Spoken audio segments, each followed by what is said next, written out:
তো তারা একটু কমেন্ট করে জানিয়ে দাও তো সাউন্ড ক্লিয়ার আছে কিনা।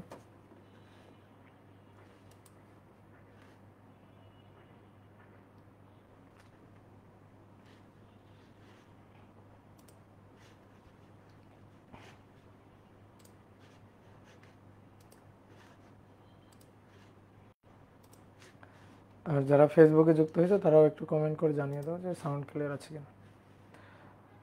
ওকে, ঠিক আছে। আজকে কিন্তু খুবই লোভ হয়েছে কথা বলবো, হ্যাঁ, এটা একটু কিন্তু তোমরা তোমাদের মতো করে নিবা।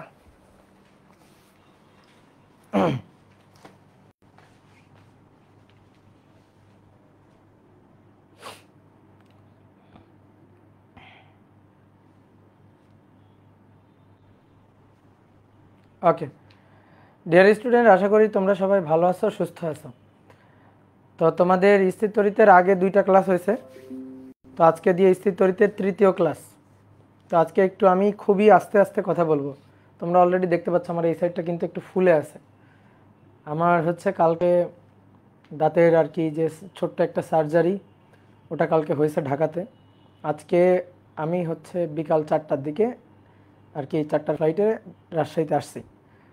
সো তোমাদের স্থির তড়িতের আজকের ক্লাসটা আমি একটু আস্তে লো ভয়েসে নিব, ঠিক আছে? আমি খুব বেশি জোরে হয়তো কথা বলতে পারবো না, তবে আমার মনে হয় এইটুকু ভয়েসে, এইটুকু যদি লাউডে কথা বলি তোমরা সব কিছু শুনতেও বুঝতে পারবা, ঠিক আছে? তোমাদের শুভ্র ভাইয়া, সে অনেক হেল্প করছে আমাকে। তোমাদের শুভ্র ভাই এবং তার একটা ফ্রেন্ড, তার নাম হচ্ছে রবিন। এই দুইজন মনে করো যে কালকে থেকে আমার সাথে ছিল, সারাটা দিন আমার সাথে ছিল।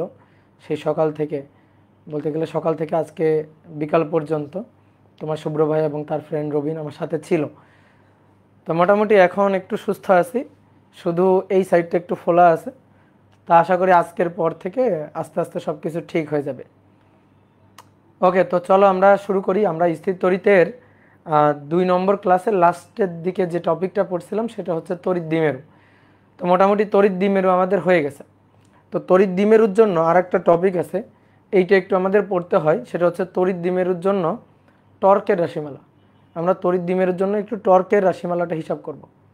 তো আমরা গত ক্লাসে তড়িৎ দ্বিমেরুর জন্য বিভব, প্রাবল্য এই জিনিসটা আমরা পড়ছিলাম। তো আজকে আমরা তড়িৎ দ্বিমেরুর জন্য টর্ক এবং তার জন্য সঞ্চিত শক্তি রাশিমালা, এইটা আমরা আজকে ক্লাসে হিসাব নিকাশ করব। তো চলো আগে একটু দেখি এটা, তারপরে অন্যান্য আরও অনেক টপিক আমরা পড়বো আজকে।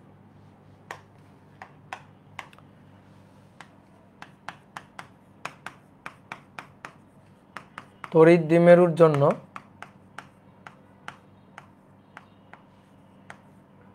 টর্কের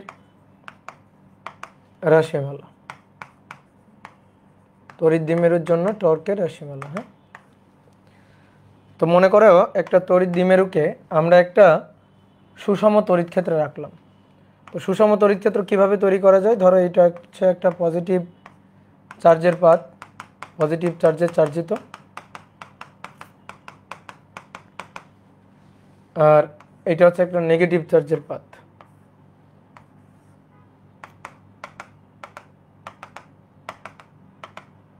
এটা নেগেটিভ চার্জে চার্জিত।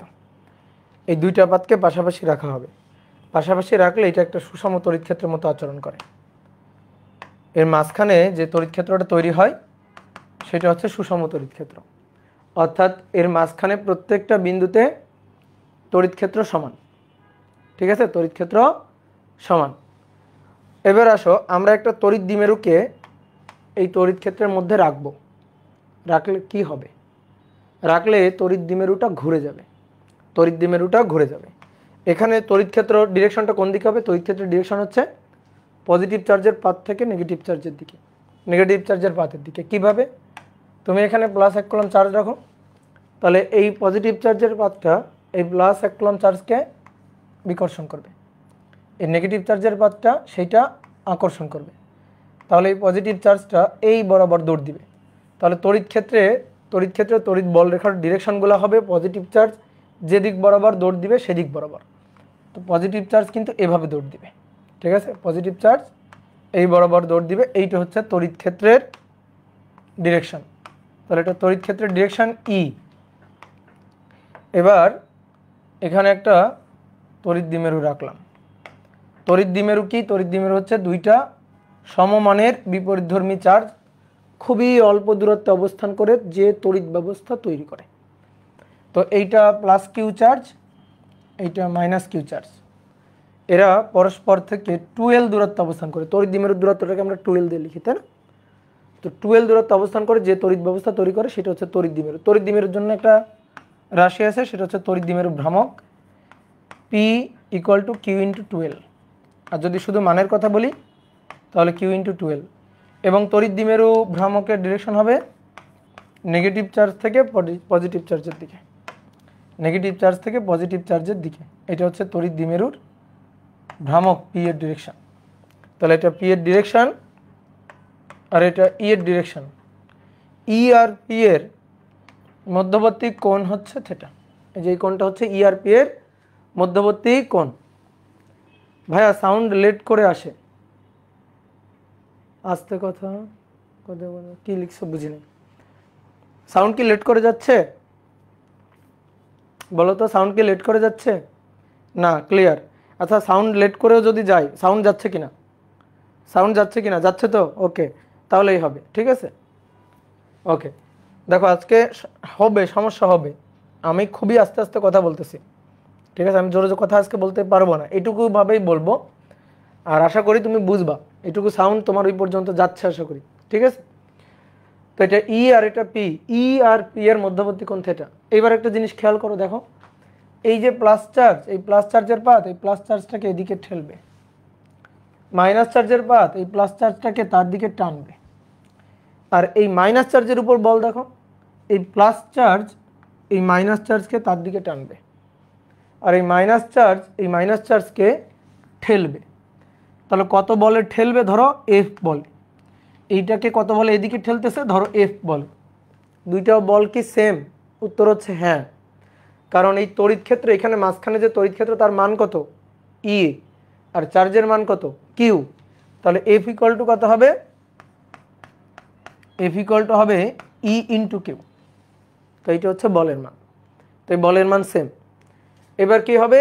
এই যে তড়িৎ দ্বিমেরু ভ্রামকটা, তড়িৎ দ্বিমেরুটা, সেটা তুমি চিন্তা করো, এইটা একটা লাঠি, এই লাঠির মাথায় এদিকে কেউ এভাবে ঠেলতেছে আর এই প্রান্তে কেউ এইভাবে ঠেলতেছে। তাহলে তুমি বলো তো, কমেন্ট করো তো, এই লাঠিটার কি অবস্থা হবে? বলো, এই লাঠিটার কি অবস্থা হবে? এই লাঠিটার কি অবস্থা হবে? লাঠিটা এভাবে ঘুরে যাবে না, এভাবে ঘুরে যাবে না, এইভাবে লাঠিটা কি হবে? ঘুরে যাবে। কি কথা বুঝছো? কথা বুঝছো? তাহলে ঘুরে গেলে কি হবে? টর্ক প্রযুক্ত হবে। তা আমরা সেই টর্কের মান হিসাব করতে চাই।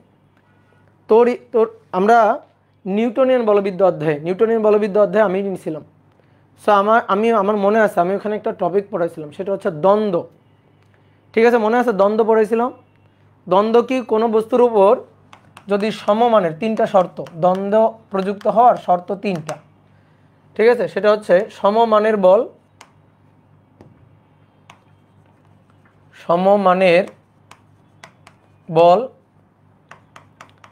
দুই পরস্পরের বিপরীতে, সমমানের বল পরস্পরের বিপরীতে, আর 3 নম্বর হচ্ছে পরস্পরের সমান্তরালে যদি ক্রিয়া করে, পরস্পরের সমান্তরালে যদি ক্রিয়া করে তাহলে যে লব্ধি টর্ক প্রযুক্ত হয়, যে লব্ধি টর্ক প্রযুক্ত হয়, সেই লব্ধি টর্ককে বলা হয় দ্বন্দ্ব। সেই লব্ধি টর্ক, এটাকে বলা হয় দ্বন্দ্ব। আর এর মানটা আমরা কিভাবে হিসাব করি? যে কোনো একটা বলের মান ও বল দ্বয়ের মধ্যকার লম্ব দূরত্ব বসিয়ে দিই। তাহলে এখানে দেখো, এই একটা বল আর এই একটা বল, তাহলে এটা এদিকে ঘুরাইতে চাই, এটা এদিকে ঘুরাইতে চাই, আমরা লব্ধির টর্কটা হিসাব করতে চাই। তো এর জন্য টর্ক আর এর জন্য টর্ক হিসাব করে আমরা যোগ করতে পারি, কিন্তু এত ঝামেলায় আমরা যাব না, আমরা আরও সহজে করব। তা আরও সহজে করার জন্য আমরা কি করব?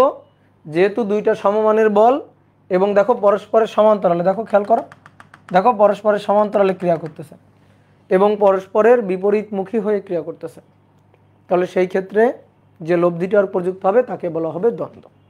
তো সেটা হিসাব করার কি উপায়, কি বুদ্ধি? যে কোনো একটা বলের মান বসাবো, যেহেতু বলগুলা সেম, সো একটা বলের মান বসাইলে হবে, এবং তাদের মধ্যকার লম্ব দূরত্ব বসাবো। এই 2l কিন্তু লম্ব দূরত্ব না, লম্ব দূরত্ব হচ্ছে এটা, এই লম্ব দূরত্বকে ডি বললাম। যেহেতু ই এবং পি এর মধ্যবর্তী কোণ ছিল থিটা, তো এই কোণটা তো থিটা, একই কোণ, তাই তো? তাহলে এইটা একটা ত্রিভুজ হয়েছে না, এই ত্রিভুজের এটা ডি, এটা থিটা, এটা 2l। তাহলে সাইন থিটাতে আসো তো, D divided by 2l। So D equal to কি হবে, 2l সাইন থিটা। এখানে বসে, তাহলে এফ হচ্ছে ই কিউব আর ডি হচ্ছে 2l সাইন থিটা। এবার দেখো কিউ ইন্টু 2l আছে, কিউ ইন্টু 2l মানে পি, তাহলে পি ই সাইন থিটা, এইটা হচ্ছে টর্কের মান। আর এই সূত্রটাকে যদি আমরা ভেক্টর ফরম্যাটে লিখি তাহলে টর্ক ইকুয়াল হবে পি ক্রস ই। ঠিক আছে, পি ক্রস ই হবে, ই ক্রস পি কিন্তু হবে না। Torque equal to E cross P লিখলে কিন্তু ভুল হয়ে যাবে। ঠিক আছে, ই ক্রস পি দিলে কিন্তু ডিরেকশনটা পাওয়া যাবে না। তুমি দেখো তো এইখানে যে তড়িৎ দ্বিমেরুটা আছে সেটা এইভাবে ঘুরতেছে না, আমার চিত্র আঁকা অনুযায়ী সেটা এইভাবে ঘুরতেছে না, এইভাবে। তো এইভাবে যদি ঘোরানো হয়, এইভাবে যদি ঘোরানো হয়, চিন্তা করো, ধরো পানির বোতল, এটার মুখটাকে যদি আমি এইভাবে ঘুরাই, তাহলে এইভাবে ঘুরাইলে টাইট হলো, দেখো এভাবে ঘুরাইলে টাইট হলো, ভেতরের দিকে ঢুকলো। তাহলে এখানে টর্কের ডিরেকশনটা এভাবে ঘুরাইলে টাইট হবে ভেতরের দিকে। দেখো টর্কের ডিরেকশনটা দেখো। এবার দেখো তো ই ক্রস পি দিয়ে সেই ডিরেকশন পাওয়া যায় নাকি পি ক্রস ই দিয়ে পাওয়া যায়? ঠিক আছে, ই ক্রস পি দিয়ে পাওয়া যায় নাকি পি ক্রস ই দিয়ে পাওয়া যায়, বলো দেখি। দেখো এইটা হচ্ছে ই আর এটা হচ্ছে পি। ই ক্রস পি দেখো এইভাবে ঘুরতেছে, ই ক্রস পি ভুল, এই যে ডিরেকশন তার উল্টা হচ্ছে। ই ক্রস পি ভুল ডিরেকশন, কিন্তু পি ক্রস ই দেখো ঠিক ডিরেকশন। তাহলে সঠিক কোনটা? সঠিক হচ্ছে P cross E, vector format. কি ক্লিয়ার? আর টর্কের জন্য, এটা তো টর্কের মান নির্ণয় করলাম, এবার আসলে টর্কের জন্য আমরা সঞ্চিত শক্তি বের করতে চাই। সঞ্চিত শক্তির মান বের করতে চাই, সঞ্চিত শক্তির মান, ঠিক আছে, বা বিভব শক্তি বের করতে চাই, বিভব শক্তি নির্ণয় করতে চাই। দেখো আমি তোমাকে জাস্ট কনসেপ্টটা বুঝাই, তারপরে সূত্র লিখে দিব, এখানে ডিটেলস ক্যালকুলেশনে যাব না।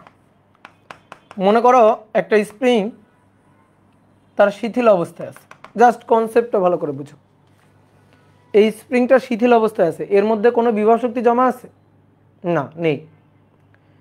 এখন যদি এই স্প্রিংটাকে আমি টেনে প্রসারিত করি, ধরো স্প্রিংটাকে আমি টেনে প্রসারিত করলাম, এতটুকু, এইটুকু টেনে প্রসারিত করলাম, তো এইটুকু যদি আমি টেনে প্রসারিত করি তাহলে স্প্রিংয়ে সঞ্চিত শক্তি ইপি কত হবে, হাফ কে এক্স স্কয়ার। এক্সটার্নাল এজেন্ট কর্তৃক কৃত কাজটাকে বিভব শক্তি বলে। ঠিক আছে, এক্সটার্নাল এজেন্ট কর্তৃক যে কৃত কাজটা সেটাকে কি বলে, বিভব শক্তি বলে। তো এর স্প্রিং কনস্ট্যান্ট কে, দেখো আমি কিন্তু এদিকে টানছি এফ বল দিয়ে, স্প্রিং এদিকে বল দিছে, স্প্রিং বল দ্বারা কৃত কাজকে বিভব শক্তি বলে না, আমার দ্বারা যে বলটা সেই বল দ্বারা কৃত কাজকে বলা হয় বিভব শক্তি। তো সেই আমরা বিভব শক্তি ইন্টিগ্রেশন করে হিসাব করি, কারণ কি এখানে বলটা ওই যে F equal to k x সরণের উপর নির্ভর করে, ইন্টিগ্রেশন করে হিসাব করে আমরা কিন্তু এই যে বিভব শক্তি বের করি। তাহলে একটা জিনিস খেয়াল করো, শিথিল অবস্থা থেকে টেনে প্রসারিত করলে তার মধ্যে বিভব শক্তি জমা হয়। ভাই স্প্রিংয়ের ক্ষেত্র তাই, মানে সরি স্প্রিং বলতেছি, তড়িৎ দ্বিমেরুর ক্ষেত্র তাই।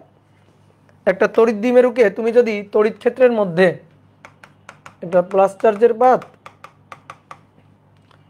আর এটা মাইনাস চার্জের পাত, এটা মাইনাস চার্জের পাত, এখন তুমি যদি এইখানে তড়িৎ ক্ষেত্রের মধ্যে একটা তড়িৎ দ্বিমেরুকে রেখে দাও, তাহলে তড়িৎ দ্বিমেরুটা ভালো করে শোনো, তড়িৎ দ্বিমেরুটা এইভাবে এসে থাকবে, হ্যাঁ এইভাবে এসে অবস্থান করবে, কারণ এই প্লাস চার্জ মাইনাস চার্জকে তার দিকে টানবে আর মাইনাস চার্জ প্লাস চার্জকে তার দিকে টানবে, টেনে এইভাবে নিয়ে অবস্থান করবে, এই যে ঘুরে যাবে, দেখো এইভাবে ঘুরে পজিটিভ চার্জটা এইদিকে চলে যাবে, নেগেটিভ চার্জটা এইদিকে এসে অবস্থান করবে একটা তড়িৎ দ্বিমেরুতে।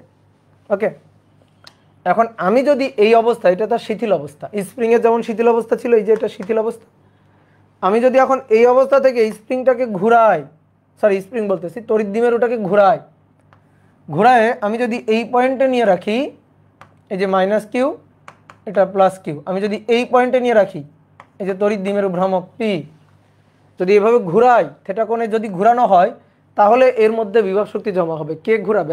আমি ঘোরাবো। তাহলে তড়িৎ ক্ষেত্র তাকে এদিকে ঘুরাইতে চায়, তড়িৎ ক্ষেত্র টাউ ই, আর আমি তাকে উল্টা দিকে ঘুরাইতে চাই, টাউ এক্সটার্নাল এজেন্ট। তা আমার অবশ্যই তড়িৎ ক্ষেত্র যে পরিমাণ টর্ক দিয়ে ঘোরাচ্ছে তার সমপরিমাণ টর্ক বিপরীত দিকে দিতে হবে। এই টর্ক দিতে গিয়ে আমি যে কাজটা করব, সেই কাজটা এই তড়িৎ দ্বিমেরুর মধ্যে বিভব শক্তি হিসাবে জমা থাকবে। ঠিক আছে? তড়িৎ দ্বিমেরুর মধ্যে বিভব শক্তি হিসাবে জমা থাকবে।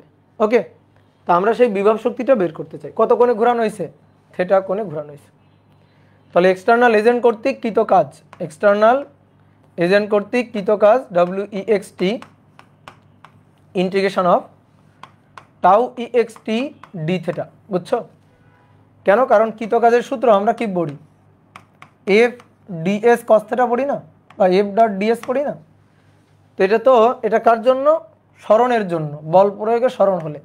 আর টর্ক প্রয়োগে যদি কৌণিক সরণ হয়, তাহলে এফ এর জায়গা দখল করবে টর্ক, ডিএস এর জায়গা দখল করবে ডি থিটা, তখন কৃত কাজ বের করা যাবে।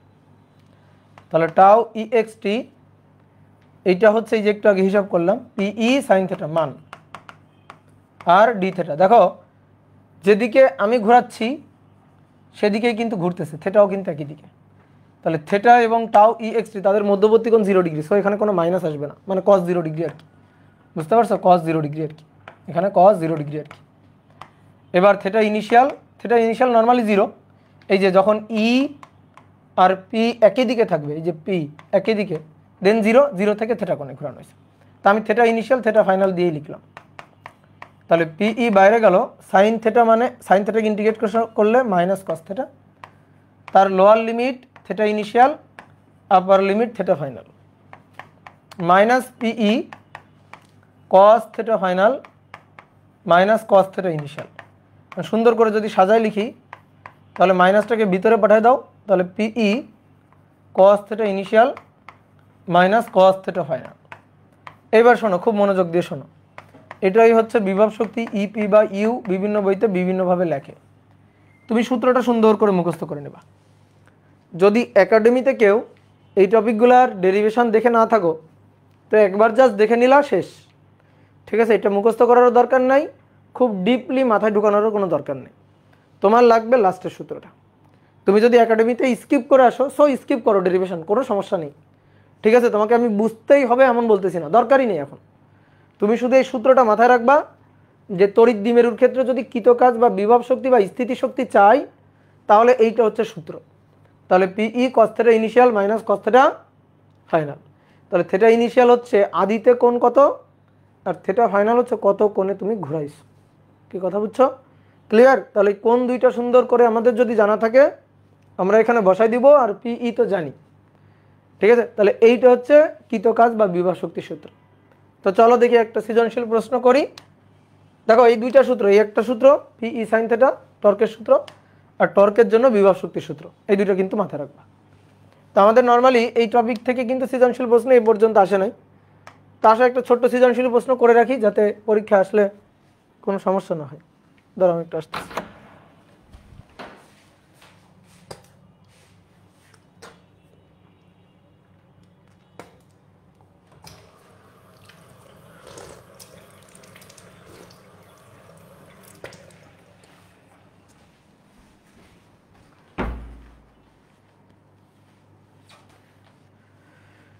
দাদা ইঞ্জিনিয়ারিংয়ের জন্য কি পড়লে প্রবলেম হবে? পড়া প্রবলেম হবে? কেন প্রবলেম হবে? কোনো কিছু পড়লে কখনো প্রবলেম হয় না। ঠিক আছে? কোনো কিছু পড়লে কখনো প্রবলেম হয় না, ভালো হয়, লাভ হয়। এবার আসো দেখি একটা সৃজনশীল কোশ্চেন। বলা হচ্ছে একটি তড়িৎ দ্বিমেরুকে একটি 2 মাইক্রোকুলম মানের ও 4 মিলিমিটার দূরত্বের তড়িৎ দ্বিমেরুকে 50 নিউটন পার কুলম মানের তড়িৎ ক্ষেত্রে তড়িৎ ক্ষেত্রে 60 ডিগ্রি কোণে 60 ডিগ্রি কোণে রাখা হলো। এবার 1 নম্বর কোশ্চেন, তড়িৎ দ্বিমেরুটির উপর প্রযুক্ত টর্ক কত? আর 2 নম্বর হচ্ছে তড়িৎ দ্বিমেরুটিকে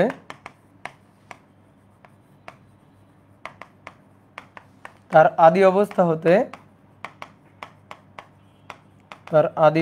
হতে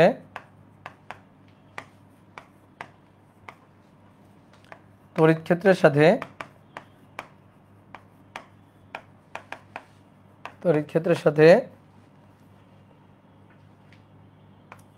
90 ডিগ্রি কোণে অবস্থান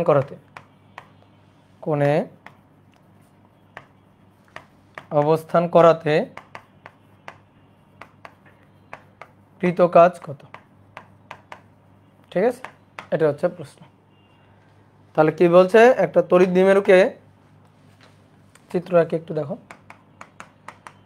চিত্র যে আঁকতে হবে এমন কোনো কথা না, আমি বোঝার জন্য চিত্র আঁকতেছি। তো একটা তড়িৎ দ্বিমেরুকে সুষম একটা তড়িৎ ক্ষেত্রে রাখা হয়েছে, সেই সুষম তড়িৎ ক্ষেত্রের মান হচ্ছে 50 নিউটন পার কুলম্ব। তো এই মানে তড়িৎ ক্ষেত্রে কত ডিগ্রি কোণে রাখা হয়েছে? কত ডিগ্রি কোণে? 60 ডিগ্রি কোণে রাখা হয়েছে। দেখো মুখে মুখে ম্যাথ করে ফেলি। পিই সাইন থিটা, টর্কের রাশিমালা চাইছে, টর্কের মান চাইছে। তো টর্কের মান কি, সূত্র কি? Torque equal to P E sine theta. P এর মান কিউ ইন্টু 12 গিভেন। এটা কিউ, তড়িৎ দ্বিমেরুর দূরত্ব 4 মিলিমিটার, দ্যাট ইজ 12। তাহলে P equal to Q into 12 জানি। ই এর মান 50 নিউটন পার কুলম্ব জানি। কে রে ভাই? ই এর মান 50 নিউটন পার কুলম্ব, সেটাও আমরা জানি। তাহলে থেটা লাগবে, থেটা তো গিভেন, বলা আছে যে তড়িৎ ক্ষেত্রের সাথে 60 ডিগ্রি কোণে রাখা হয়েছে। তাহলে এইটা হচ্ছে তড়িৎ দ্বিমেরু,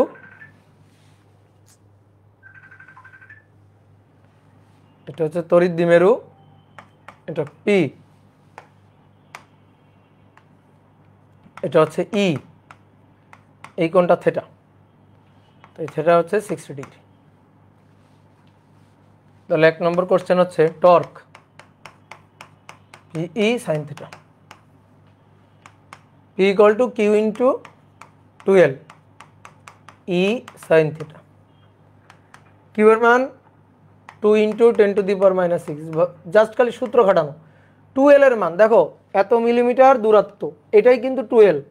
আবার এর সাথে কিন্তু আবার 2 গুণ করো না ভুল করে, 4 ইন্টু 10 টু দি পাওয়ার -3।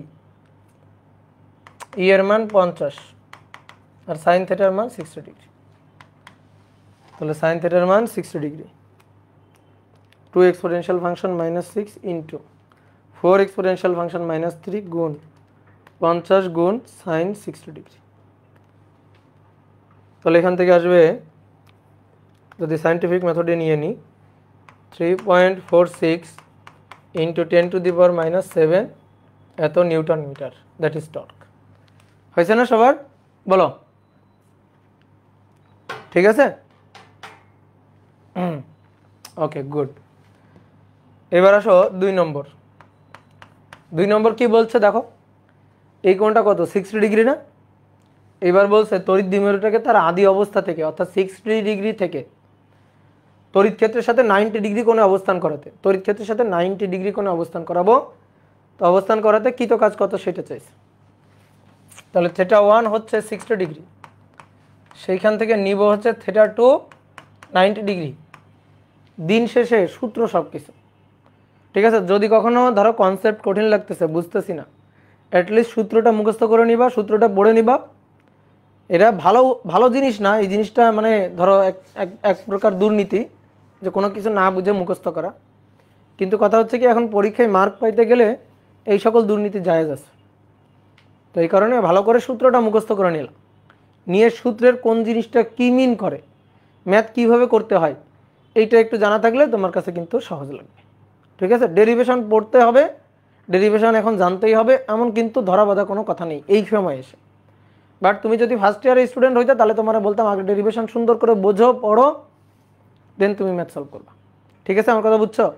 তাহলে আমরা কি জানি, তড়িৎ দ্বিমেরুটাকে যদি থিটা ইনিশিয়াল থেকে থিটা ফাইনাল অবস্থানে নিয়ে যাই, তাহলে তাতে তড়িৎ ক্ষেত্রের মধ্যে তড়িৎ দ্বিমেরুতে সঞ্চিত কত শক্তি পাওয়া যাবে, সঞ্চিত শক্তি বা বিভব শক্তি, সেইটা আমরা বের করতে চাই। ঠিক আছে, তাহলে সঞ্চিত শক্তি বা বিভব শক্তির সূত্র ইপি বা ইউ যেটাই বলো না কেন, কি সূত্র ছিল? P cos θ initial minus cos θ final. এই যে P cos θ initial minus cos θ final, cos θ initial minus cos θ final, মান বসে দাও। পি হচ্ছে কিউ ইন্টু 12, অর্থাৎ 2 ইন্টু 10⁻⁻6 আর 4 ইন্টু 10⁻⁻3, এর মান 50। এবার cos θ initial, θ initial 60 degree minus cos θ final, θ final হচ্ছে 90 ডিগ্রি। ওকে, 90 ডিগ্রি। তাহলে নাও এবার হিসাব করো, 2 exponential function minus 6, 4 exponential function minus 3 গুণ 50 cos 60 মাইনাস cos 90, cos 90 তো 0, cos 90 লিখতে হবে না, cos 90 0। তাহলে 2 ইন্টু 10⁻⁻7 জুল হয়েছে, দেখো। হ্যাঁ, তাহলে এই পরিমাণ শক্তি তড়িৎ দ্বিমেরুতে জমা হবে যদি এইটাকে ঘোরায় এই যে 90 ডিগ্রি এখানে নিয়ে যাই, এইখানে নিয়ে যাই। ঠিক আছে, এটা হচ্ছে 90 ডিগ্রি থিটা ফাইনাল। এই অবস্থায় নিয়ে গেলে এত জুল পরিমাণ শক্তি জমা হবে। ওকে, ক্লিয়ার? তাহলে এই একটা টপিক তড়িৎ দ্বিমেরুর জন্য বাকি ছিল। এবার আসো, আমরা এখন পড়ব খুবই ইম্পর্টেন্ট একটা জিনিস, সেটা হচ্ছে গাউসের সূত্র। গাউসের সূত্র অনেকের কাছে অনেক কঠিন, কিন্তু বিশ্বাস করো স্থির তড়িৎ অধ্যায়ে এর চেয়ে সহজ জিনিস নাই। গাউসের সূত্রের চেয়ে এর চেয়ে সহজ জিনিস নাই। আমরা তড়িৎ ফ্লাক্স কি জানছিলাম বলো? তড়িৎ ফ্লাক্স শিখছিলাম কিনা?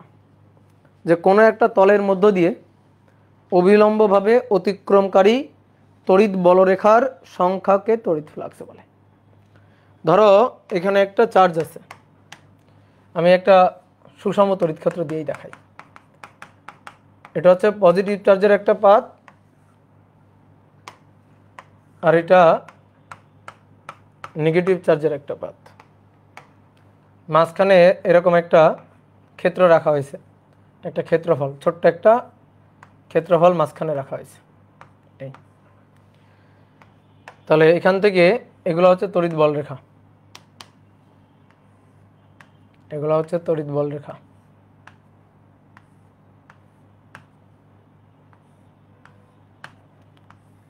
এবার এই ক্ষেত্রের মধ্য দিয়ে অবিলম্বভাবে অতিক্রমকারী এই যে তড়িৎ বল রেখা, একটা দুইটা তিনটা, এগুলাকেই সংখ্যাকেই বলা হয় তড়িৎ ফ্লাক্স। আর ফাইকে আমরা কিভাবে বের করি? যদি এই পাতের ক্ষেত্রফল এ হয় আর এখানে সুষম তড়িৎ ক্ষেত্র ধরো ই, তাহলে এ ই cos θ, এই সূত্র দিয়ে আমরা বের করি, হিসাব করি।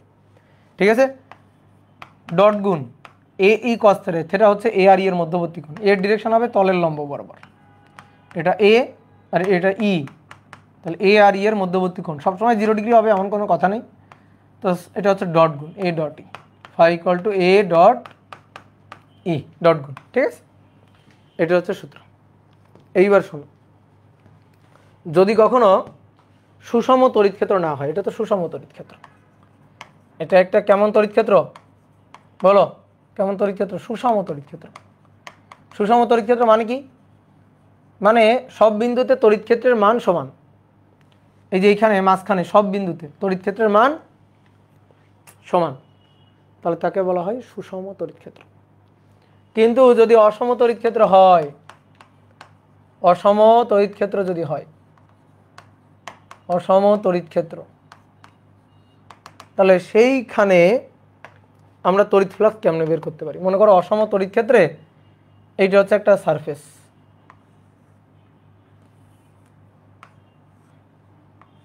মনে করো অসম তড়িৎ ক্ষেত্রে এটা হচ্ছে একটা সারফেস। এবার এই সারফেসের মধ্যে দিয়ে তড়িৎ বল রেখাগুলো তখন অসম, তড়িৎ ক্ষেত্র অসম, সব জায়গায় সমান না, তাহলে তড়িৎ ফ্লাক্সের ডেনসিটিটাও এরকম হবে, তড়িৎ ফ্লাক্সের ডেনসিটিটাও এরকম হবে। দেখো আমি তোমার একটু বুঝাই, আমি যেটা জিজ্ঞেস করব টু দ্য পয়েন্ট সেটা অ্যান্সার দিবা। বলো তো এইখানে এই জায়গাতে তড়িৎ বলরেখার ঘনত্ব বেশি নাকি এই জায়গাতে তড়িৎ বলরেখার ঘনত্ব বেশি? বলো, যারা ওইভাবে আছো তারা তাড়াতাড়ি কমেন্ট করো। ইকুয়াল, সেম, এখানে কম এখানে বেশি না, বা এখানে বেশি এখানে কমও না, কম বেশি না, সেম সেম। তড়িৎ বলরেখার ঘনত্ব দেখো same, density same. Density same হলে তড়িৎ প্রাবল্য সেম, ই সেম। ই সেম হলে সুষম তড়িৎ ক্ষেত্র। ঠিক আছে, এইবার তুমি বলো তো এই জায়গা তড়িৎ বলরেখার ঘনত্ব আর এই জায়গাতে তড়িৎ বলরেখার ঘনত্ব সেম?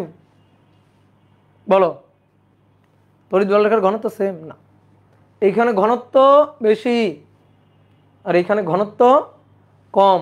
দেখো হালকা হয়ে গেছে, ফাঁকা ফাঁকা হয়ে গেছে। তাহলে এখানে ঘনত্বটা কম এখানে ঘনত্বটা বেশি, যেখানে ঘনত্ব বেশি সেখানে তড়িৎ প্রাবল্য বেশি, যেখানে ঘনত্ব কম সেখানে তড়িৎ প্রাবল্য কম। জানো তো, দেখো তোমার একটা হাতে নাতে প্রমাণ দেখাই, হাতে নাতে প্রমাণ। এইটা একটা বিন্দু চার্জ না? তুমি আমার বলো এই বিন্দু চার্জের জন্য 1 নং পয়েন্টে তড়িৎ প্রাবল্যের মান বেশি নাকি 2 নং পয়েন্টে তড়িৎ প্রাবল্যের মান বেশি? বলো, এটা একটা বিন্দু চার্জ, তার জন্য 1 নং পয়েন্টে তড়িৎ প্রাবল্যের মান বেশি নাকি 2 নং পয়েন্টে তড়িৎ প্রাবল্যের মান বেশি? 1 নং পয়েন্টে তড়িৎ প্রাবল্যের মান বেশি, এস। আর 2 নং পয়েন্টে কম। কেন? কারণ 1 নং পয়েন্টে ঘনত্ব, তড়িৎ বলরেখার ঘনত্ব বেশি, 2 নং পয়েন্টে ঘনত্ব কম। 1 নং পয়েন্ট চার্জের কাছে, 2 নং পয়েন্ট চার্জের দূরে। এবার তোমাকে আমি তড়িৎ বলরেখা এঁকে দেখাই। এই যে এইগুলো হচ্ছে তড়িৎ বলরেখা, এইগুলো হচ্ছে তড়িৎ বলরেখা। তড়িৎ বলরেখাগুলো পজিটিভ চার্জ থেকে লম্বভাবে বের হয় আর নেগেটিভ চার্জের পৃষ্ঠে লম্বভাবে প্রবেশ করে। তো আমি এক সাইড আঁকলাম, এই সাইডেও আছে, এই পাশেও আছে, ঠিক আছে, এদিকেও আছে। তো আমি এই দিকটা আর আঁকলাম না, আমি এই সাইডটা আঁকলাম। এই সাইডটাকে আর একটু ঘন ঘন করে আঁকি দিই, এই যে এই আঁকলাম। এইবার তুমি দেখো, তাকাও, তুমি একটু খেয়াল করে দেখো,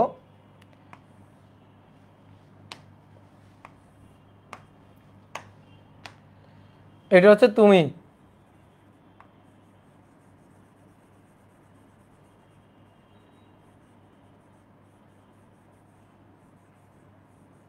এটা হচ্ছে তুমি। এই যে তোমাকে আমি তুলে নিলাম, তুলে নিয়ে 2 নং পয়েন্টে বসালাম, আর তোমাকে আমি আবার তুলে নিলাম, তুলে নিয়ে 1 নং পয়েন্টে বসালাম। বলো, তুমি গুলি খেয়ে ঝাঁঝরা হয়ে গেছো কোথায়? বলো, তুমি গুলি খেয়ে ঝাঁঝরা হয়ে গেছো কোথায়? 1 নং পয়েন্টে। দেখো 1টা 2টা 3টা 4টা 5টা গুলি লাগছে, আর 2 নং পয়েন্টে দাঁড়াইলে 2টা গুলি রাখছে। তাহলে তোমার শরীরের ক্ষেত্রের মধ্য দিয়ে এখানে বলরেখা বেশি পাস করে গেছে আর এখানে বলরেখা কম পাস করে গেছে। তাহলে যেখানে বলরেখা কম পাস করে, এই বুঝতে পারলাম রে, যেখানে বলরেখা কম পাস করে যাবে সেখানে ঘনত্ব কম, যেখানে বলরেখা বেশি পাস করে যাবে সেখানে ঘনত্বটা বেশি।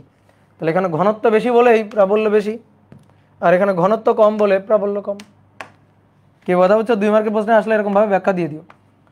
যেখানে ঘনত্ব, তড়িৎ বলরেখার ঘনত্ব বেশি সো তড়িৎ প্রাবল্য বেশি, সো তড়িৎ প্রাবল্য বেশি। আর এখানে তড়িৎ বলরেখার ঘনত্ব কম, তড়িৎ ফ্লাক্স ঘনত্ব কম,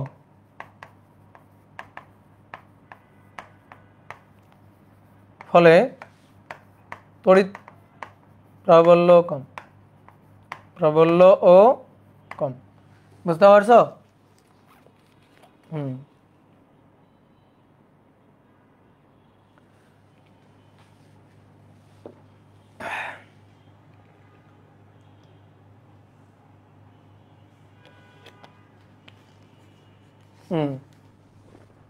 একজন বলছে প্রথমটাও মরবে দ্বিতীয়টাও মরবে, মরবে তো, কিন্তু কথা হচ্ছে কোনটা বেশি গুলি খেয়ে মরবে সেটা একটা কথা আছে না, তাই না? তুমি যখন এরা দেখবা তখন মনে হবে আহারে 2টা গুলি খাইছে, আর এখানে যখন দেখবা তখন বলবা আহাই রে 5টা গুলি খাইছে। একটু বলাতে তো মনে করো দুঃখ করাতে তো একটু জোর টোর আছে নাকি? বুঝলা? দাদা আপনার কি অপারেশন হয়েছে? হ্যাঁ, ছোট্ট একটা অপারেশন হয়েছে, একেবারে চোয়াল মোয়াল কেটে ফেলছে ডাক্তার। তো এখানে ঘনত্বটা বেশি, এখানে ঘনত্বটা কম, তাই তো? তাহলে তড়িৎ ক্ষেত্র সব জায়গায় সমান না, এই কারণে বলা হয়েছে অসম তড়িৎ ক্ষেত্র। এবার অসম তড়িৎ ক্ষেত্রের মধ্য দিয়ে যদি ফ্লাক্স বের করতে চাই তাহলে কেমনে বের করব? আমরা এই ক্ষেত্রফলের মধ্য দিয়ে ছোট্ট একটা ক্ষেত্রফল বিবেচনা করে নেব। ধরো ছোট্ট একটা ক্ষেত্রফল, খুবই ছোট্ট একটা ক্ষেত্রফল, সেই ছোট্ট ক্ষেত্রফল ডিএ, এই যে ডিএ ডিরেকশন। এবার ওই ক্ষেত্রফলের মধ্য দিয়ে অতিক্রান্ত ক্ষুদ্র ফ্লাক্স, খুবই ক্ষুদ্র পরিমাণ ফ্লাক্স ডি ফাই হিসাব করব। ডি ফাই কেমনে? ই ডিএ কস থিটা। তো কেন এটা করব? কারণ আমরা যখন ক্ষুদ্র একটা পোর্শন নিয়ে ওর মধ্য দিয়ে ফ্লাক্স হিসাব করব, তখন এই ক্ষুদ্র এই পোর্শনটুকুতে আমরা তড়িৎ প্রাবল্যকে মোটামুটি কনস্ট্যান্ট ধরতে পারবো, তাই না? খুবই ক্ষুদ্র ক্ষেত্রফল, টেন্স টু জিরো ক্ষেত্রফল। তাহলে ওই ক্ষেত্রফলটুকুকে আমরা খুবই ক্ষুদ্র ক্ষেত্রফলের ওই জায়গাটুকুকে সুষম তড়িৎ ক্ষেত্র ধরে নিতে পারবো। তাহলে সুষম তড়িৎ ক্ষেত্র ধরে নিয়ে ওইটুকু ক্ষেত্রফলের জন্য ফ্লাক্সটা বের করব। কিন্তু আমার তো লাগবে টোটাল ফ্লাক্স ফাই, তাহলে ইন্টিগ্রেশন অফ ডি ফাই। তাহলে অর্থাৎ ফাই হচ্ছে integration of E dA cos theta. তাহলে অর্থাৎ phi equal to integration of E dot dA. এই হচ্ছে সূত্র, মানে ইন্টিগ্রেশন করতে হবে, সহজ কথা। দেখো, যাদের এই জিনিস বুঝতে কষ্ট হয়েছে তারা এটা মনে রাখবা। কাজ কি? ধ্রুব বল দ্বারা কাজ হইলে এফ এস কস থিটা অথবা এফ ডট এস, সেম জিনিস। যদি পরিবর্তনশীল বল দ্বারা কাজ হয় তখন আমরা কি করি? W equal to integration of F DS cos theta, ভাই সেম জিনিস।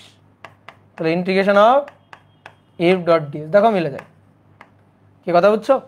এরকম আর কি। ধ্রুব তড়িৎ ক্ষেত্র দ্বারা হিসাব করলে তখন এই সূত্র ই ডট এ বা ই এ কস থিটা। আর যদি পরিবর্তনশীল তড়িৎ ক্ষেত্রের জন্য ফ্লাক্স হিসাব করতে চাই তখন ইন্টিগ্রেশন করতে হবে, এই ছাড়া আর কিছু। ওকে, আচ্ছা এইবার আসো, আমরা তো পড়তে চাইছিলাম গাউসের সূত্র। এবার তোমার আমি একটা কাজ দিতেছি, গাউসের সূত্র আমরা পড়বো না, বাদ। গাউসের সূত্র কঠিন, পড়বো না, বাদ। তা আমরা কি পড়বো? একটা বিন্দু চার্জ থেকে নির্গত তড়িৎ বলরেখার সংখ্যা বের করব। তড়িৎ বলরেখার সংখ্যা আমরা নির্ণয় করব। একটা বিন্দু চার্জ থেকে নির্গত তড়িৎ বলরেখার সংখ্যা বের করব। এদিকে আসো, সবাই বোর্ডে থাকো। দেখো, এইটা একটা বিন্দু চার্জ, এই বিন্দু চার্জ কিউ, সে কিউ পরিমাণ চার্জ। এই চার্জ থেকে আমি আঁকতেছি এখানে তড়িৎ বলরেখা, আমি এখানে আঁকবো 1টা 2টা 3টা 4টা 5টা 6টা 7টা 8টা। আমার আঁকা অনুযায়ী আমি আঁকছি, সেইটা অনুযায়ী এই বিন্দু চার্জ থেকে নির্গত তড়িৎ বলরেখার কয়টার সংখ্যা বলো, পরিমাণ কয়টা? কমেন্ট করো। কয়টা তড়িৎ বলরেখার সংখ্যা কয়টা? 8টা, আঁকা অনুযায়ী। আমরা তড়িৎ বলরেখা হিসাব করতে চাই, আমি তো আঁকছি 8টা, এখানে আসলে কতগুলো আছে সে তো আমি জানি না, অসংখ্য তড়িৎ বলরেখা থাকতে পারে, আমি আঁকছি 8টা। এখন আমরা তড়িৎ বলরেখার সংখ্যাটা বের করব, ফ্লাক্সটা বের করব। এখন কথা হচ্ছে তড়িৎ বলরেখা আর ফ্লাক্স তো একই জিনিস না। আমরা তড়িৎ বলরেখা হিসাব করতে পারি? বলো তো, তোমাকে আমি তড়িৎ বলরেখা হিসাব করা শিখাইছি? বলো, তড়িৎ বলরেখা হিসাব করা কি শিখাইছি? এরকম একটা সূত্র তোমার দেখাও তো, যে ভাই এই যে তড়িৎ বলরেখা একটা সূত্র আপনি লিখে দিচ্ছেন। না, আমি তোমাকে যে সূত্রটা লিখে দিছি সেটা হচ্ছে তড়িৎ ফ্লাক্সের সূত্র। কিসের সূত্র? তড়িৎ ফ্লাক্স, হাই। তো তড়িৎ বলরেখা আর তড়িৎ ফ্লাক্সের মধ্যে পার্থক্য আছে কিন্তু পার্থক্য কি? পার্থক্য হচ্ছে তড়িৎ ফ্লাক্সকে কোনো তলের মধ্য দিয়ে কাট করে যাইতে হয়। অর্থাৎ এটা তড়িৎ বলরেখা আছে, এবার এটা যদি একটা তলের মধ্য দিয়ে কাট করে যায় তাহলে তারা আমি তড়িৎ ফ্লাক্স বলতে পারবো। তাহলে একটা কাজ করি, আমাদের টার্গেট বুদ্ধি খাটাচ্ছি। এবার দেখো, বুদ্ধি খাটাচ্ছি, ঠিক আছে, তুমি ধরো যে ভাত খেয়ে থাকলে, হ্যাঁ ভাত খেয়ে থাকলে তোমার এই বুদ্ধি বা চালাকি তোমার মাথায় আসা উচিত।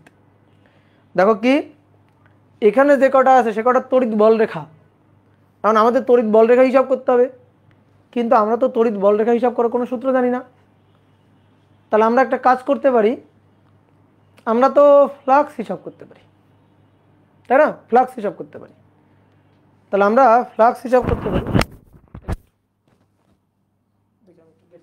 তোমরা একটু ভাবো ভাবো।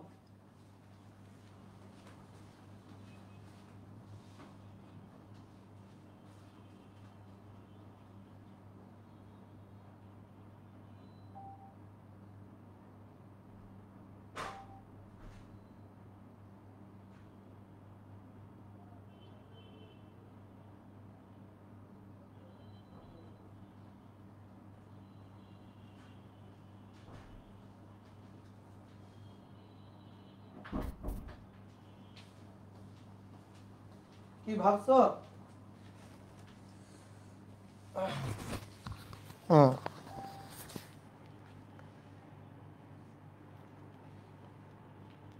বলো ভাবছো? আমরা জানি তড়িৎ ফ্লাক্স হিসাব করার সূত্র, এখানে দেখতে পাচ্ছি তড়িৎ বল রেখা। তো এবার একটা কাজ করি, যেহেতু আমরা ফ্লাক্স বের করার সূত্র জানি, তাহলে আমাদের তড়িৎ বল রেখা যেহেতু বের করতে হবে, তো আমরা এই তড়িৎ বল রেখাগুলোকে আগে ফ্লাক্স বানাই ফেলি। কেমনে? একটা তল দিয়ে এই এই এই তল দিয়ে একে ঘিরে ফেলি।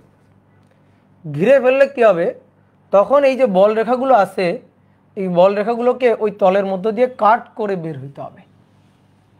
বুঝতে পারছো? একটা তল দিয়ে যদি ঘিরে ফেলি তাহলে এই বল রেখাকে এই তলের মধ্য দিয়ে কাট করে বের হইতে হবে।